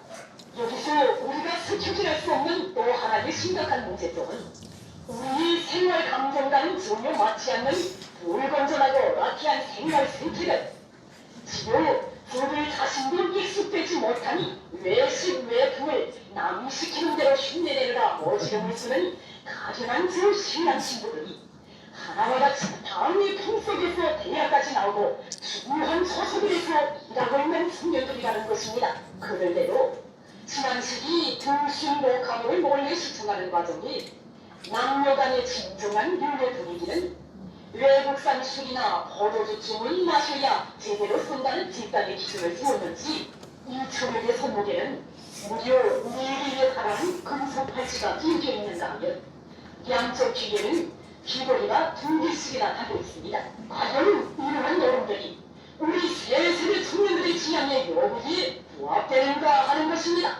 친구 이진양이가 자기의 이름을 괴뢰 말투를 그대로 본따서 이진향이라고 써달겼으나 정성을 보란 듯이 들고 수채 사진까지 남기는 경우 보는 사람들의 경락을 자아내는 썰기 빠진 짓도 서슴지 않았던 것입니다. 그러면 이러한 마음동을 즉흥적인 흥분에 의한 실수라고 봐야겠습니까? 지금 북한 청년들이 지금 한국 영화를 보고 이렇게 변하고 있다고 비판한 북한 영상인데 이 영상을 보면서 제가 놀란 건 뭔가 하면 이거예요. 우리나라에는 이 성씨 문화가 특이해요. 다른 나라들보다. 예. 어떻게 특이한가 하면 우리나라는 자기 가문의 성을 진짜 대단하게 생각해요. 무슨 이와 관련한 뭐 그 속담, 격언 이런 게 많아요. 왜냐하면 뭐 내가 이런 일을 뭐 안 했다 안 하는데 누가 계속 했다라고 우기면 자기 목숨보다도 성씨를 딱 걸어. 내가 진짜 그 일을 했다면 내 성을 갈겠다. 뭐 이런 식으로. 여성들이 결혼해도 우리나라 여성들은 남편 시댁 성으로 바꾸지 않습니다. 그런데 이렇게 자기 가문의 성씨를 중요시 여기는데 한국 영화를 본 북한 젊은이들이 깜짝 놀라요. 왜 놀랐냐? 한국과 북한 사이의 성씨를 이거 부르는 발음법이 다르다는 걸. 우리는 두음 법칙을 쓰기 때문에 여기서 지금 지적하는 게 이겁니다. 북한의 리진향이라는 신부가 결혼식 날 백년 가약서를 쓰는데 한국 영화를 너무 보다 나니까 자기 이름이 리진향이라는 걸 깜빡한 거야. 그래서 거기다가 이진향이라고 쓴 거예요. 근데 카메라에 딱 걸렸어. 왜? 결혼식 날 다 카메라 찍어가지고 북한에서는 이거 DVD로 다 만들어줍니다. 그 결혼 회사에서. 그러니까 딱 그거 모르고 쓸 때 모르고 다 지났는데 다 지나간 다음에 그 결혼식 녹화 영상을 딱 보니까 거기다가 이진양이라고 쓴 거지. 그래서 너 이거 한국 영화를 보고 이렇게 했다라고 이야기하는 겁니다. 그러니까 지금 북한 애들은 주민등록증에는 자기가 성씨가 리로 돼 있는데 소개팅이라든가 친구들 가서 얘기할 때는 너 이름 뭐야? 뭐 이렇게 제 성함은 뭡니다라고 할 때 말로 이야기할 때는 리씨라고 말 안 한다는 거예요, 지금. 나는 이씨입니다, 이렇게. 그러니까 이렇게 성씨까지 지금 한국식으로 부르고 있다. 이런 내용이에요. 뭐 그 안에 뭐 팔찌요, 귀걸이요, 뭐 이건 더. 그게 지금 북한에서 이거 지금 큰일 났다고 지금 하는 거고. 다음 하나는 자, 그러니까 내가 아까 이야기 첫 번째 자본주의 시장 경제가 뿌리박고 있다. 두 번째는 한국 영화를 본 젊은이들이 한류에 매혹돼서 지금 젊은이들과의 문화 전쟁을 벌이고 있다. 세 번째는요, 지금 최근에 지난 10년 동안의 가장 큰 변화는 이 종교예요. 종교와 관련된 문제가 지금 심각해요, 북한에서. 예, 아무 나라나 우리가 쭉 보면요, 그 정권이 종교와 막 이 종교를 없애겠다고 싸움하고 있을 때 그 정권의 수명은 오래 못 갑니다. 예. 근데 지금 북한은 김일성, 김정일, 김정은으로 지금 종교가 기독교와의 싸움이 변하고 있는데 김일성 때는 북한의 기독교의 상황이 하나의 점이라고 표현할 수 있습니다. 그때는 기독교인들이 하나의 점으로 존재했다. 왜 점으로 존재했는가 하면 김일성은 교회를 완전히 말살했습니다. 그래서 교회당 까부시고 그리고 목사들 다 처형하고 장로들 다 내쫓고 고문하고 그래서 그때는 내가 하나님을 믿는다는 거, 내가 예수님을 사랑한다는 걸 본인들이 누구한테 얘기를 할 수가 없어요. 지요 엄마가 자기 딸한테도 자기는 예수님을 믿는다는 이야기를 하지 못했습니다. 그래서 자기의 신앙을 누구한테 얘기하지 못했던 시대가 언제냐? 김일성 시대예요. 그래서 이때는 북한에서 기독교가 점으로 존재했던 점의 시대다 이렇게 이야기합니다. 그런데 김정일로 넘어오면서 이 점의 시대가 선의 시대로 변하기 시작했어요. 선이라는 건 뭔가 하면 엄마가 집에서 밥 먹기 전에 기도합니다. 조용히. 말은 못하고 이러고 식사하면 딸이 물어봐요. 엄마 왜 내가 아이 때부터 보니까 밥 먹기 전에 눈 감고 이러고 있다가 밥을 먹나? 그러면 김일성 때는 말을 못했는데 김정일 때 들어와서는 얘기해. 나는 원래 아이 때 어느 교회 다녔다. 그때 나는 뭐 기독교 신자였다. 그래서 내가 지금 우리 집안 돈 많이 벌게 해달라고 하나님께 내가 방금 기도를 올렸다. 뭐 이런 식으로 또 집안에서 또 엄마가 집안에 애가 불치병에 걸렸는데 아무런 약을 써도 낫지 않아. 그러면 몰래 뒷방에 들어가서 하나님 우리 애 이거 병 좀 낫게 해주라. 이렇게 기도를 올려요. 그런데 기도를 올리는 걸 집에서 보고 그 누구한테 기도를 올렸냐 하면 하나님께 기도를 올려요. 그러면 옆에서 자식들이 하나님이 있긴 있어요? 그럼 있지. 하나님께서 이제 내 병 고쳐줄 거야. 이렇게 해서 집안 안에서 부모와 자식들끼리 하나님 얘기를 하고 예수님을 얘기를 했을 때 이걸 북한에서는 선으로 연결된다고 해요. 집안 안에서. 지금 김정은 시대에 와서는 기독교가 지금 면으로 넓어지고 있습니다. 면으로 넓어지고 있다는 건 뭔가 하면 집 밖으로 이제 기독교가 나와요. 나와가지고 가만 보니까 이 친구가 분명 이거 하나님을 믿는 것 같아. 왜? 가만 이야기하는 거 보니까. 그러면 조용히 가서 같은 친구니까 얘기는 할 수 있어요. 그래서 야, 너 하나님을 믿냐? 난 믿어. 넌 믿니? 그럼 나는 안 믿어. 그럼 오케이. 난 믿어. 그러면 너도 하나님 믿고 나도 예수님을 믿는데 그러면 우리 같이 함께 기도드리는 건 어떨까? 그래서 너네 집에서 하든 우리 집에서 하든 우리 산에 올라가서 하든 어디 가서 우리 같이 기도하자. 그래서 기독교가 집 밖을 나가는 걸 보고 뭐라고 말하는가 하면 면을 형성하고 있다고 합니다. 근데 지금 김정은 시대에 와서 북한의 기독교가 지금 면을 형성하기 시작했어요. 그러니까 면을 형성하니까 북한이 가만히 있을까요? 당연히 가만 안 있죠. 그래가지고 지금 북한은 지금 어떤 캠페인을 벌리는가 하면 기독교를 완전히 일망소탕하기 위한 전국적인 캠페인을 벌이고 있습니다. 그래서 그와 관련한 동영상을 여러분 한번 보시겠어요? 북한에서 순교자들이 어떻게 지금 순교당하고 있는지를.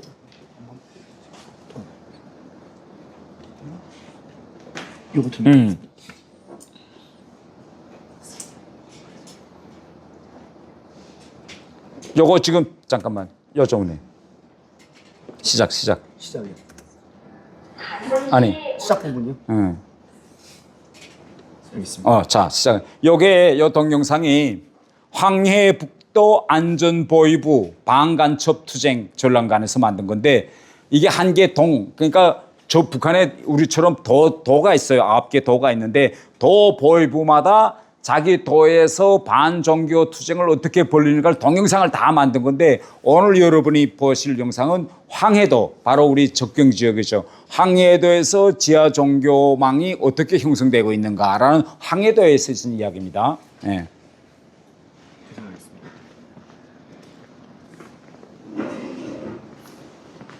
강원시의 원동에 두고 있는 사도들은 앞으로 생각도 영시의 호황권과 반동성을 뭐라고 생각합니다.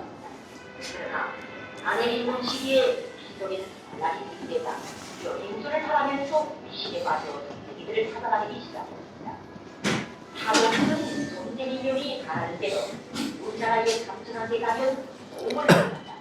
원래 갔다 와도 여기 못 갈 것으로 해석을 하고 오늘의 좋은 땅을 문제는 우리나라로 비법 월드화하여 줬습니다. 그러나 그것의 삼촌은 나이가 많아 민족을 사망하였고 삼촌의 자식들은 돈벌이 하러 어디론가 떠나가서 짓을 할 수 없었습니다. 내가 지난 오늘날 선생님에는 가로수의 깃발이 나오기는 너란 종소리가 들립니다. 종소리는 석탑교리에서 울리는 종소리였습니다. 석탑교리는 목살이 위장된 신분을 가진 남조선 세대 정착기관 놈들이 운영할 것이어서 이것은 놈들이 갈 곳 없어 찾아오는 비법불 경자들에게 궁금하고 종교교육을 주어 간통으로 들락치는 그 사사야 소리였습니다. 이신에 마저 있어 신념에 바꿔지 못했던 아동들 여기에서 하느님의 자비를 소유하는 동탄비들의 설교에 넘어가 하느님을 소유하는 종교 광신자가 되었으며 결국 놈들의 애로 되었습니다. 놈들로부터 북조선에 다시 들어가 지하 공교방을 조직하게 대한 간접 임무를 받은 아동순결 다시 북으로 나왔으며 법기관에서 나와 멋진 사주를 하였습니다. 이는 죄가를 따져묻지 않은 이단의 군대 정책을 와기교일 대신 오히려 하느님의 은총이라고 생각했으며 이단의 군대 정책을 가져가려 간접 임무회에 방문했습니다. 이는 생활 혼란을 내세우고 강하게 이용하게 하문, 정진, 이사를 비롯한 여러 곳을 돌아치면서 신경이 없는 불평, 불만자들과 병으로 앓고 있는 사람들 그리고 지난 시기 종교와 미신을 믿던 자들과 그 자녀들을 찾아내서 돈과 물건으로 대조하고 종교 교리를 선정했습니다. 여름 가리곤시에서만도 자기 가족과 형제들을 몰던 여러 명의 불공정한 사들을 망라하여 지하 종교망을 조직했습니다. 그리고 매주 이 교리는 같은 영상 속에도 안식이라고 하면서 신자들을 모아놓고 기도를 올리고 찬송가를 부르며 종교 교리를 합숙하는 등 이주 예배 모임을 모임없이 소개했습니다. 사복 분명히 사람들의 물을 피해가며 일요일날 남산에 높은 곳에 신자들을 모아놓고 이주 예모임을 하는 장면을 촬영한 겁니다. 우리가 일념 잡힌다고 종교 미신에 빠져 돌아간 하느님의 세상을 소리에 특정하던 종교 광신자 사독순결의 승패는 충격적력을 우리의 지도에 빠졌습니다. 이 국가의 형법은 이승행위를 하는 자들과 이승행위를 도닥치는 자들에 대하여 그 인상에 따라 법적으로 엄격히 처벌할 것을 보지하고 있습니다. 모든 사람들이 혁명적 발전을 거쳐 자, 끝나겠어. 됐어요. 문제적인 논의를 부르거나 식사든 다른 행동을 하면서 골머리를 치고 기본이나 소름 같은 것을 열심히 외우는 사람이 없는가를 의지하게 가르치며 그 사소한 요소라도 발견하면 그때의 아무런 보이 시간에 시도하려 합니다. 이게 지금 너무 이 앞에 이제 순교자들이 차덕순뿐만 아니라 쫙 나와요. 누구누구 다 총살됐는데 이 사람들이 쉽게 이야기하면 이겁니다. 매 보협에서 저런 걸 만들어 가지고 북한 주민들을 앉혀놓고 신고 시스템을 지금 만들어요. 어떤 신고 시스템인가 하면 식사할 때 앞에 사람이 어떻게 하는가 잘 눈여겨보라. 그 사람이 싹 눈 감고 식사 안 하고 눈 감고 가만히 있다 식사하면 조용히 와서 신고하세요. 이런 거예요. 그 다음에 일요일 날만 되면 동네 사람들이 누구 집에 자꾸 모이는 거 있으면 신고하라. 그 다음에 몇몇이 일요일 날만 되면 뒷산에 자꾸 올라가는데 나무한다고 하면서 올라가서 뭐 하는가 봤더니 모여서 이상한 노래 부르고 내려온다. 그러면 신고하라. 이런 신고 시스템을 만드는 영상입니다. 그래서 내가 오늘 여러분들 모이면서 할 이야기는 뭔가 하면 지금 북한의 지하 종교, 오늘 영화에서 본 것처럼 북한에서 지금 교회, 지하 종교는 어디를 바탕으로 세워지고 있느냐? 피우 속에서 지금 세워지고 있어요. 이렇게 목숨을 걸고 성경책을 읽고 하나님을 위해서 기도드리고 또 다른 사람들한테 예수님을 알리고 복음을 전하고 그러다 잡히면 바로 총살돼. 그럼에도 불구하고 지금 북한의 지하 종교만과 기독교는 저는 피우에서 세워지고 있다고 생각합니다. 그래서 앞으로 통일이 되면요, 다시 이 대한민국에서, 이 북한에서 기독교의 대부흥이 저는 일어날 거라고 봅니다. 지금 전 세계적으로 북한처럼 이렇게 성경책을 가지고 있다 해서 바로 청산하는 나라가 없어요. 그럼에도 불구하고 이렇게 지하 종교가 계속 성장하고 있다는 건 뭘 말하는 거냐? 바로 이 순간의 그 믿음을 위해서 이렇게 사람 목숨을 바치고 있는 곳이 있다는 게 정말 세계적으로 대단히 신기한 일입니다. 자, 그러면 시간이 얼마 많지 않아서 마지막에 이 문제를 놓고 우리가 한번 논쟁 좀 해보고 끝냅시다. 자, 그러면 여러분 보건대는 통일이 언제쯤 될 것 같으세요? 통일이 언제 될 것 같으냐? 요거만 계산하고 끝냅시다. 언제쯤 통일이 될까? 중국의 영향력이 줄어들면 북한은 이게 독일 사람들은 앞으로 한반도가 15년 내로 통일된대. 이게 독일의 유명한 신문 프랑크푸르트 알게마이너 사이퉁이 낸 기사입니다. 15년. 왜 15년이냐? 이 사람들이 이야기한 독일 사람들이 말이하면 지금 북한이 하는 짓을 보면 대단히 아까 우리가 얘기한 것처럼 성장의 상승고를 올라가는 것처럼 보이잖아요. 그런데 독일이 들여다보니까 딱 북한이 하는 짓이 옛날 1974년도 동부독일이 했던 것과 똑같대. 어떤 게 했느냐? 그때 동부독일이 1974년도에 헌법을 개정해가지고 동서독일과의 관계를 두 개의 국가 관계로 만듭니다. 그래서 동부독일과 서부독일은 같은 국가도 같은 민족도 아니다라고 74년대 헌법을 바꾸어요. 그런데 북한이 지난해 헌법을 바꿔요. 뭐라고 바꾸느냐? 남과 북은 이제는 두 개 국가로 돼야 된다. 우리는 같은 민족도 아니다. 동족도 아니다. 그렇게 바꿔요. 그래서 북한이 지금 적대적 두 개 국가론이라는 걸 만들어냅니다. 그런데 서부독일 독일 사람들은 이걸 딱 보는 순간에 15년 내로 통일되겠구나. 왜? 1974년도에 동부독일이 헌법을 바꾸어가지고 이제 두 개 국가로 갈라집시다. 통일 얘기하지 맙시다. 이제 우리 같은 민족도 아닙니다라고 한 때로부터 15년이 딱 지난 1989년도에 베를린 장벽이 무너지고 독일은 1990년도에 통일이 됩니다. 그러면 왜 이런 일이 일어났을까? 독일 사람들이 통일된 다음에 뒤돌아보니까 북한처럼 그때 동부독일에서도 20대, 30대는 다 영화든 드라마든 노래든 서부독일 걸 봤다는 거예요. 동부독일 걸 안 보고. 그런데 보세요. 자, 20대, 30대가 몽땅 다 서부독일 영화와 드라마에 미쳐 있다면 그 세대가 10년 지나면 30대는 40대가 될 거고 20대는 30대가 될 거고 또 새로운 10대가 크고 그래 15년 되니까 동부독일 인구 구성에서 서부독일처럼 다시 자본주의로 가자는 인구 구성이 70% 이상을 넘었다는 거예요. 그러면 지금 북한의 견제에서는 20대, 30대는 지금 완전히 한국 쪽으로 다 기울어졌잖아요.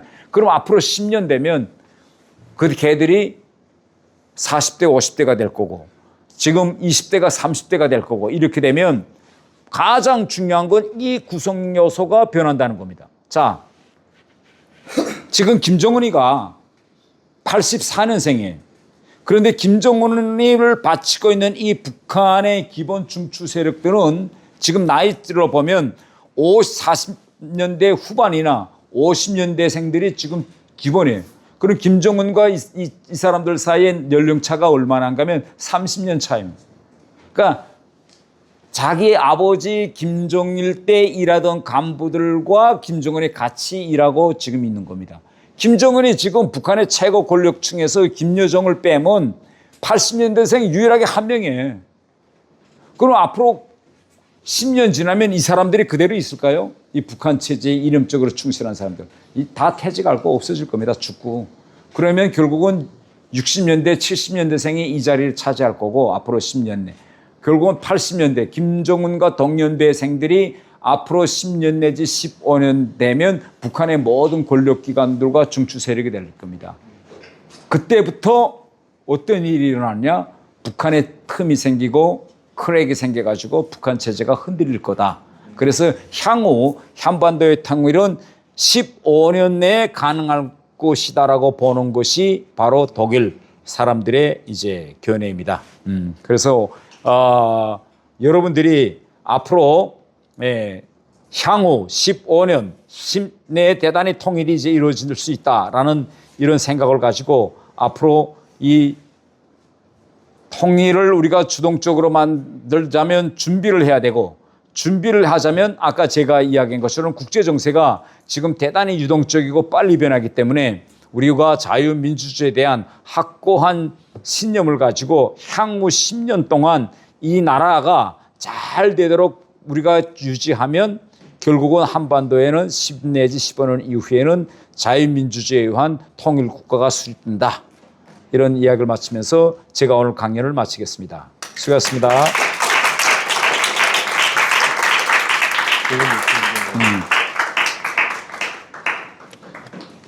자, 이제 또 질문을 받겠는데, 난처한 질문도 괜찮아요. 여러분, 오늘 우린 토론을 하자고 모였기 때문에 여러분들이 궁금한 거, 생각하는 걸 우리 자유롭게 토론합시다.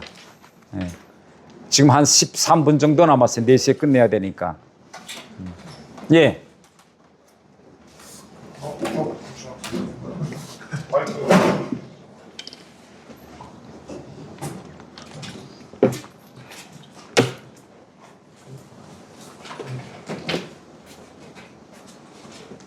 오늘 강연 내용과 무관한 거라도 괜찮아요. 예. 네, 오늘 강연 감사드리고요. 들으면서 궁금했던 게 있는데 이제 태영호 전 의원님께서는 북한이 개혁 개방이 일어나고 자본주의가 들어오면서 북한이 하강기에 접어들고 북한 체제가 무너질 거다 그렇게 바라보셨는데 오히려 북한이 세대 교체가 되고 자본주의로 인해서 개혁 개방이 일어나고 그들에게 경제적인 뭔가 발전이 일어나게 된다면은 지금 북한이 지향하는 두 국가론에 따라서 그들의 체제가 붕괴되더라도 그들이 새로운 뭔가 자본주의나 사회주의 어쩌면 그쪽에도 자유주의가 진입이 돼가지고 다른 북한의 하나의 정부가 또 들어설 수도 있는 가능성이 있지 않냐가 첫 번째로 궁금하고요. 두 번째로는 이제 북한이 두국관론을 내세우는 거에 대해서 지금의 이재명 정부 또한 통일부 장관이라고 하는 정동영조차도 거기에 동조를 하면서 인정해줘야 된다. 우리는 두 국가로 가야 된다라고 말하는 상황에서 과연 그들의 체제가 붕괴됐을 때 북한과 남한은 통일을 할 수가 있는가? 그게 저는 정말 궁금하고 우려스럽습니다. 네.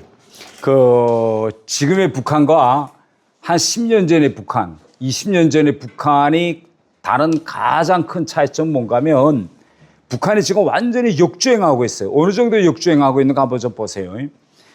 코로나 시기가 딱 들어오니까 코로나 시기에 전 세계는 이 코로나를 극복하기 위해서 결국은 백신을 개발했고 백신을 개발해가지고 이걸 백신을 국민들에게 다 놔주는 방법으로 코로나를 극복했습니다. 전 세계는. 북한은 코로나가 딱 터지니까 어떤 식으로 코로나를 이겨냈는가 하면 자연 면역 형성 방법으로 코로나를 극복했어요. 무슨 말인지 아시겠어요? 백신을 안 놔줬어요. 국제 공동체가 북한에 백신을 주겠다고 하고 우리 한국 정부도 백신이 남았거든요. 그래서 윤석열 정부가 무상으로 북한 주민 다 맞을 수 있는 백신 다 주겠다고 했는데 북한 노했습니다. 그리고 북한은 국경을 철저히 다 닫았어요. 3년 동안 코로나가 다 극복될 때까지. 그러면 이렇게 백신을 맞지 않고 북한이 코로나를 이겨낼 수 있었을까요? 이겨낼 수 없었을까요? 많이 죽었을 것 같습니다. 대단히 많이 죽었어요. 예. 백신을 안 맞았기 때문에. 예. 많은 북한 사람들 특히 노인들과 어린애들이 많이 죽었다고 해요. 그런데 북한은 이걸 이겨내면서 김정은이가 어떤 결론을 찾았는가 하면 전 세계가 백신을 맞고 코로나를 극복했는데 북한은 백신을 놔주지도 않고 코로나를 이겨냈으니 북한식의 길로 갈 수 있다. 전 세계와 연계 가지고 전 세계와 소통하고 전 세계와 교류하지 않고 북한만의 길로 살아남을 수 있다는 새로운 황당한 논리를 북한에서 개발했습니다. 그래가지고 지금 북한은요, 딱 이겁니다. 국제 공동체 다 필요 없어. 북한에 돈 줄 수 있는 중국이나 러시아 한두 개 정도만 북한이 필요하고 나머지는 다 필요 없다 해가지고 북한 이 시스템 자체를 해외 외부로부터 철저히 고립시키는, 완전히 고립시키는 체제로 가고 있어요. 지금 전 세계는요, 어떻게 하면 AI 시대에 대비해가지고 오픈 소스를 해가지고 이 생성형 AI를 발전시켜가지고 어떻게 하면 더 디지털하고 전산화해서 새로운 도약을 할 것이냐. 이걸 꿈꾸는데 오히려 북한은 어떻게 하면 북한을 국제공동체로부터 더 고립시키는 방향으로 갈 것이냐. 이렇게 극단적인 방향으로 갈 것입니다. 그러면 이렇게 전 세계가 완전히 극단적으로 방향으로 가고 있는데 지금 북한의 젊은이들은 보세요. 내가 아까도 이야기했지만 대단히 현 북한의 시스템을 보면서 황당해요. 왜? 대학, 학교에서는 지금 컴퓨터를 가르치잖아요. 컴퓨터 가르치는 목적인데 북한 애들은 컴퓨터를, 나도 북한에 있을 때 항상 들여다 보면 컴퓨터를 딱 켜면 컴퓨터에 뭐 있죠? 인터넷 서치 엔진이 딱 켜면 딱 있잖아. 그럼 북한 애들은 항상 애들이 말하는 게 야, 이 인터넷 서치 엔진은 언제 도대체 세상과 연결될까? 북한에 인터넷이 없거든요. 그래서 저는 이렇게 생각합니다. 그러면 왜 김정은이가 점점 북한을 이렇게 법까지 만들어가지고 반동 사상 배격법 이렇게 북한을 또 철저히 고립의 시대로 몰아가고 있느냐. 북한 자체가 지금 두려운 거는 미국이나 한국이 들어온 게 아니라 바로 자라나고 있는 북한 젊은이들이 무서운 게 얘들한테다가 조금이라도 국제 이 문물에 접할 수 있는 인터넷이라든가 외부 정보가 들어간다면 완전히 이거 통제 불능의 젊은이들이기 때문에 어떻게 하면 얘들을 공포정치로 국제공동체와 철저히 차단시켜 놓겠냐. 이 방향으로 모든 법도 만들고 지금 정책을 만듭니다. 그런데 만일 그러면 현 상태에서 북한이 앞으로 개혁 개방을 할 수 있을까? 어느 정도 그러면 가능할까? 저는 점점 더 폐쇄적이고 고립적인 방향으로 북한이 갈 거예요. 저러다가 이제 어느 한순간에 콩 망할 거다 저는 이렇게 생각합니다. 예. 이 세상에 그 어떤 국가도 국제공동체와 완전히 고립을 유지해가지고 전속의 나라가 없어요. 예. 그래서 이 고립으로서는 지속할 수 없고 방금 이제 이야기했던 정동영 장관이 이야기하는 평화적 두개 국가론 이건 대단히 위험한 발상입니다.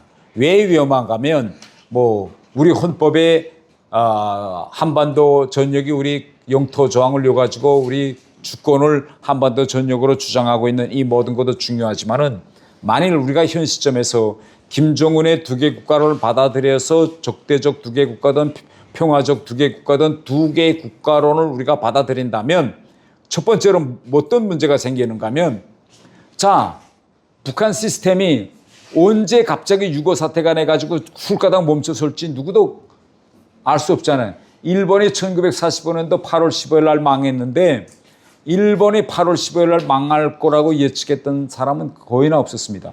미국이 원자탄이라는 걸 개발해가지고 히로시마나 나가사키에 떨고 가지고 일본이 순간 항복할 줄은 태평양 규준제까지.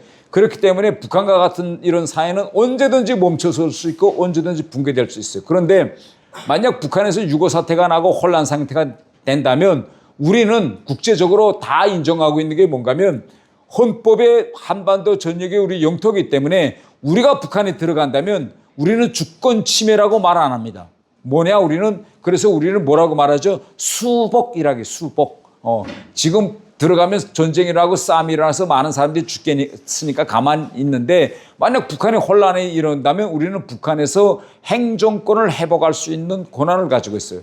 근데 두 개 국가로 딱 선포하는 순간에 어떻게 되냐? 우리가 들어가면 뭐 되죠? 침략이 됩니다. 주권 침해가 돼요. 이게 첫 번째로 이거. 두 번째로서는 만약 중국이 압록강을 넘어온다. 그러면 우리가 중국 보고 야 이거 우리 땅인데 넘어오지 마라 라고 지금은 말할 수 있어요. 중국 내가 넘으면 너 압록강 왜 넘는 거야? 북한의 지금 북한 정권은 이중성이 있다.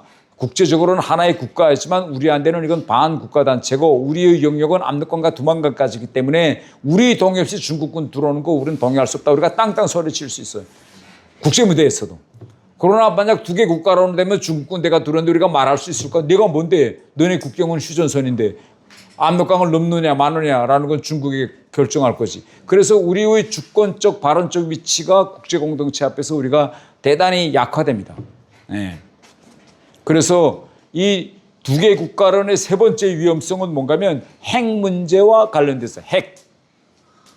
북한이 왜 두 개 국가론을 만들었느냐 이걸 우리가 알아야 되는데 핵무기라는 걸 지금 전 세계적으로 많은 나라들이 가지고 있습니다. 뭐 소련, 뭐 러시아, 중국 뭐 비롯해서 다 핵무기들이 가지고 있는데 이 핵무기를요 내전 상황 자기 동족을 위해서 쓰겠다는 나라가 있을까요? 없을까요? 지금 미국의 핵무기는 러시아라는 국가를 향해 있습니다. 그리고 뭐 이스라엘의 핵무기는 아랍 나라들이 이스라엘을 친다거나 이란에 친다거나 할 때 쓰겠다고 되어 있어요. 또 인도 핵무기는 파키스탄을 겨누고 있고 파키스탄 핵무기는 인도를 겨누고 있고 이렇게 다 국가 대 국가를 겨누고 있습니다. 지금 타이완 정세가 긴장하죠. 타이완이 긴장한데 중국이 타이완을 먹기 위해서 중국이 핵무기를 타이완에 쓸까요? 안 쓸까요? 앞으로. 중국은 어떨 것 같으세요? 안 씁니다. 중국은 아직까지도 절대 같은 동족인 타이완을 향해서는 핵무기를 안 쓴다. 그래서 중국은 타이완 해방작전이라는 군사훈련을 계속 하는데 다 무슨 군사훈련을 하냐? 재래식 군사훈련이에요. 핵무기는 중국은 만약 미국과 같은 핵국가가 타이완 문제에 개입하거나 간섭할 때 쓰지 자기 같은 동족인 타이완을 완전히 잿가루 만들기 위해서 핵을 쓰겠다고 말 안 해. 그런데 북한 핵무기는 한국을 향해서 쓸 수 있을까 없을까요? 같은 동족인 한국을 향해서. 이제는 쏠 수 있을 것 같습니다. 이게 문제예요.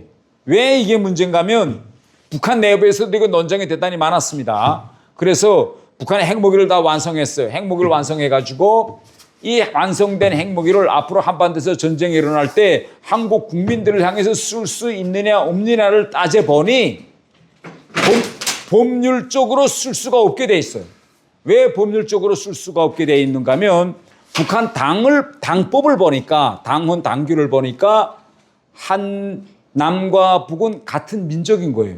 그리고 북한이 앞으로 6.25 전쟁처럼 남한을 다시 와서 뭐 차지한다. 그런 일은 없겠지만 차지한다고 해도 북한의 표현에 의하면 민족 해방이라고 합니다. 북한은 미국의 간섭으로부터 식민지로부터 남한인민들을 해방하기 위한 민족 해방이다. 그래서 당원 당규에는 같은 민족으로 되어 있는 거예요. 그러면 핵무기라는 건 이건 내전이 아니라 다른 나라들과의 전쟁을 위해서 다 만드는 건데 남과 북이 싸우면 이거 국가와 국가의 싸움일까요? 아니면 남과 북이 싸우는 내전일까요? 내전의 성격이 있는데 핵무기를 내전에 쓴다고? 이런 문제가 제기되는 거예요. 그래서 김정은이가 이거 핵무기는 다 만들어놨는데 그러면 어떻게 한국을 향해서 핵무기를 쓸 거냐. 그래서 2022년 9월 달에 뭘 만들었는가 하면 핵무력정책법을 만들어요. 핵무력정책법. 핵무력정책법에서 뭐라고 말했느냐. 북한이 가지고 있는 이 핵무기는 핵 국가들을 향해서 쓴다. 원래 핵무기는 핵 국가를 향해서 쓰는 거니까. 그러나 만일 비핵 국가들이 핵 국가와 손을 잡고 북한을 들이치려 한다면 이 핵무기를 가지고 비핵 국가도 선제적으로 공격할 수 있다라는 법을 만들었습니다. 그러면 여기서 비핵 국가는 누굴까요? 대한민국인 거예요. 그런데 북한의 당법이나 헌법은 대한민국을 국가로 봤을까요? 안 봤을까요? 안 본 거예요. 그러니까 핵무기는 한국을 국가로 보고 한국을 향해서 핵을 쓸 수 있게 핵무력정책법을 만들었는데 이 특별법이 그 상위법인 헌법하고 충돌합니다. 헌법은 같은 국가로 안 되니까. 그러니까 이 핵무기를 쓰기 위해서 북한이 남북 관계를 이제는 두 개 국가 관계로 만들자고 한 거예요. 이해되시죠?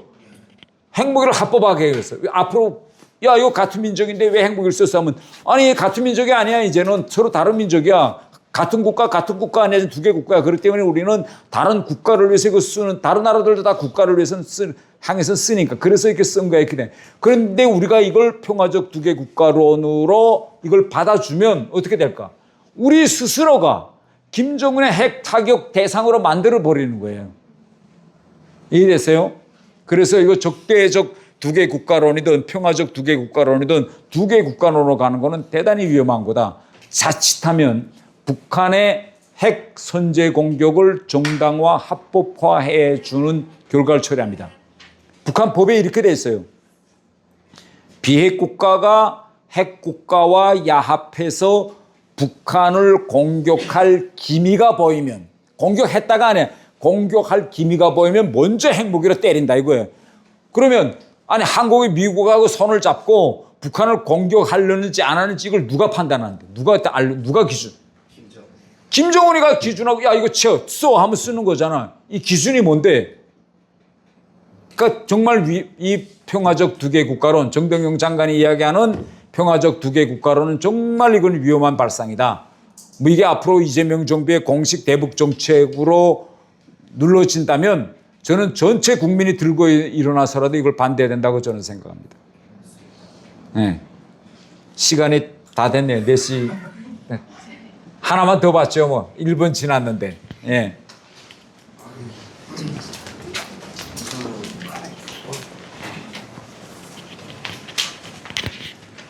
좀 최대한 빨리 말씀드리겠습니다. 그 북한 MZ 청년 세대들이 이제 전쟁으로 하여금 오히려 북진 통일이 이루어져서 본인들이 자유를 얻고 싶어 한다는 듯한 영상을 봤는데 그거에 대해서 태영호 전 의원님의 생각이 어떠신지가 궁금하고. 진짜 그 앞에 북한 청년들이 뭘 얻고 싶어 한다고요? 그러니까 북한 MZ 그 청년 세대의 청년들이 네. 북진 통일로 하여금 오히려 전쟁이 일어나서 본인들이 자유를 얻고 싶어한다. 네. 패배를 예견하고 그런 여론이 있던데 그거에 대해서 그런 영상들도 있고 그래서 태영 의원님은 그런 생각이 어떠신지 그거에 대해서 그게 1번이고 하나만 더 말씀드리자면은 그 북한이 백두혈통이라고 하지 않습니까? 네. 백두혈통은 대부분 모든 남자의 기준을 잡고 있는데 만약 김정은이 지금 건강 이상설이 도는 이 시점에서 김정은이 이제 죽으면은 김주애지 않습니까? 그때 이제 북한 국민들이 그걸 인정을 할지 혹은 내란이나 내전에 가능성이 존재하는가에 대해서도 궁금합니다. 이제 방금 이제 전쟁 문제가 나왔는데 이게 북한에서 우리를 말하면 뭐라고 표현할까? 실제 이게 발단은 이렇게 돼 있어요. 그 북한에서 출근 시간이 이제 그 출근하는데 북한은 정전이 자주 돼. 그러니까 버스가 이렇게 쭉 하고 가다가 덜커덕 정전되니까 멈춰섰어요. 그러니까 아니 이거 직장 가는 사람이 이거 저 회사 사원들이 직장원들이 이거 큰일 났잖아. 지각하게 되니까. 그러니까 이거 또 정전이야 하는데 한 사람이 거기서 뭐라고 말하니까 진짜 있은 사실입니다. 딱 이거 서 있다가 아이고 이거 만날 정전이네. 아이고 차라리 전쟁이나 콱 일어났으면 좋겠다. 이런 말인 거야. 전쟁이나 콱 일어났으면 좋겠다.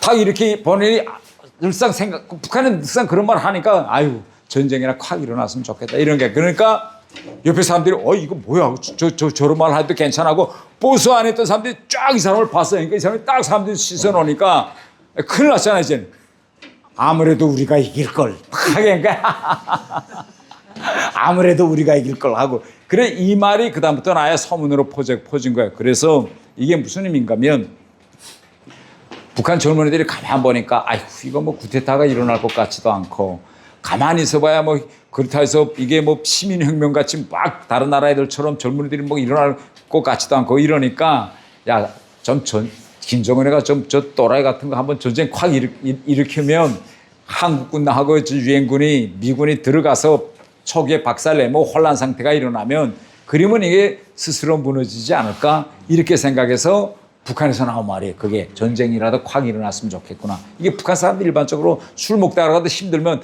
아휴 전쟁이나 콱 일어났으면 좋겠다. 이게 북한에서 일반적인 말이고 다음 이자 백두혈통인데 김주애 문제입니다. 김주애. 북한의 남전여비가 대단히 강하거든요. 그래서 많은 사람들이 아니 저거 이제 저러다가 김정은이가 내일이라도 갑자기 혈압 터서 몸이 이렇게 140kg 이러며 다니는데 내일이라도 갑자기 혈압 확 터서 죽으면 어떡하지? 그러면 어떻게 되는데 이거잖아. 그러면 현재 김정은이가 이렇게 살이 이렇게 해줘가지고 이러면 되는데 이거 제일 걱정하는 게 누굴까요? 내일 죽을까 봐 걱정하는 게. 에? 김정은 스스로. 김정은 물론 본인이 걱정하겠지. 제일 걱정하는 건 김정은 마누라일 거잖아요. 에? 왜 이거 자 옆에 라이벌들이 딱 있잖아. 지금 김여정 건강하잖아. 딱 살다 앉았어. 예.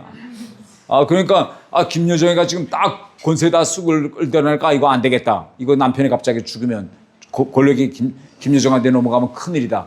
그렇다 해서 아니 지금 뭐 북한같이 밝은 세상에 이설주가 갑자기 나서가지고 뭐 섭정 정치할 수도 없잖아 지금. 그래서 대안으로 지금 누굴 내세웠냐? 김주애를 지금 내세운 거예요. 김주애. 그래서 북한 사람들한테 뭘 이야기하는가 하면 앞으로 김정은이가 어떻게 된다 해도 권력은 수평 이동 안 합니다, 여러분. 권력은 수직으로 하향으로 이동하지 절대 수평으로 이동 안 합니다. 이걸 계속 주민들한테 각인시킨 거예요. 그리고 지금 한쪽에서 내가 들은 바에 하면 남동생이 있대요. 남동생이 있대, 남자애가.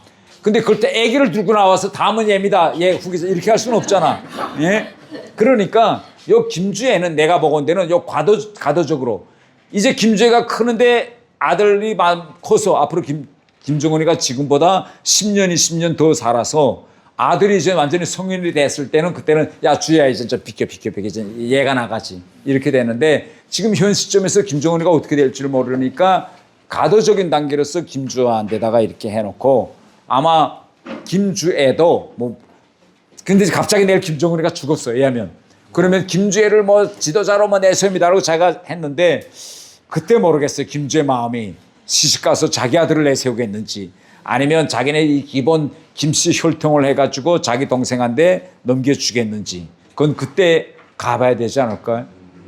그렇게 생각합니다. 그래서 저는 김주애는 임시 과도적인 권력 이양의 단계에서의 과도적인 인물이다. 저는 이렇게 생각합니다. 오늘 이렇게 끝까지 2시간 동안 지루하지 않던가요? 너무 재밌었습니다. 2시간 동안 가만 앉아 있다는 게 힘든데. 자, 오늘 이거 토요일 날에도 불구하고 이거 주말에 시간을 바쳐서 이렇게 한청화 강의에 참가해 주셔서 다시 한번 감사를 표시합니다. 그리고요, 제가 오늘 이 봉투를 좀 많이 가져왔는데, 혹시 여기에 내일 교회에 가시는 분들이 있으면 교회 담임 목사님들한테다가 이 서신을 좀 하나씩 전달해 주세요. 이게 무슨 내용인가 하면 아까 여러분들이 보신 영상 있잖아요. 북한에서 지하교회 하다가 처형당하는 순교자들 그 영상. 이 영상을 좀 저는 한국 교회들을 다니면서 많이 좀 보여주고 싶어요. 지금 한국 교회에서 통일과 관련한 기도 또 북한과 관련한 기도가 점점 지금 사라지고 있습니다. 이게 진짜 문제예요. 네. 이게 이렇게 다른 나라도 좀 비슷하다고 했는데 그 나라에서 소득이 올라가고 잘 살게 되면 자연히 다른 사람의 아픔, 고통이 눈에 보이지 않게 돼요. 이건 다 아무데나 다 그런 것 같아요. 그런데 우리는 지금 저렇게 북한에서 그 한 줄기의 믿음을 위해서 그 찬송가 한 소절을 위해서 저렇게 성경을 위해서 저렇게 사람들이 죽어나가고 있는데 한국 교회가 그들을 위해서 아무런 기도도 안 한다는 건 정말 너무 안타까운 좀 사실이에요. 우리가 기도 안 하는데 하나님께서 통일을 주실까 우리한테? 예? 우리가 열심히 기도하고 하나님께 무릎을 꿇어도 이게 안 될 것 같은데 지금 그래서 이거 목사님들한테다가 제 강연 끝나면 항상 교회 나가신 분들이 있으면 제 안타까운 마음을 꼭 담아서 목사님들한테 좀 전달해 주세요라고 주고 목사님들이 혹시 저라도 교회에 초청해서 이자 이런 북한에서의 지금 교회 이거 이자코 차덕순 구분 얼마나 훌륭하신 분이에요. 목숨을 걸고 지하 교회를 만들잖아. 저렇게 북한에서 순교자들이 지금 닦은 피후에서 지금 다시 부활하고 재건되고 있는 북한의 지하 종교망을 위해서 좀 기도해 주십사라는 편지 내용입니다. 내일 교회 가시는 분들 있으면 하나씩 꼭 가져다 주시기 바랍니다. 고맙습니다.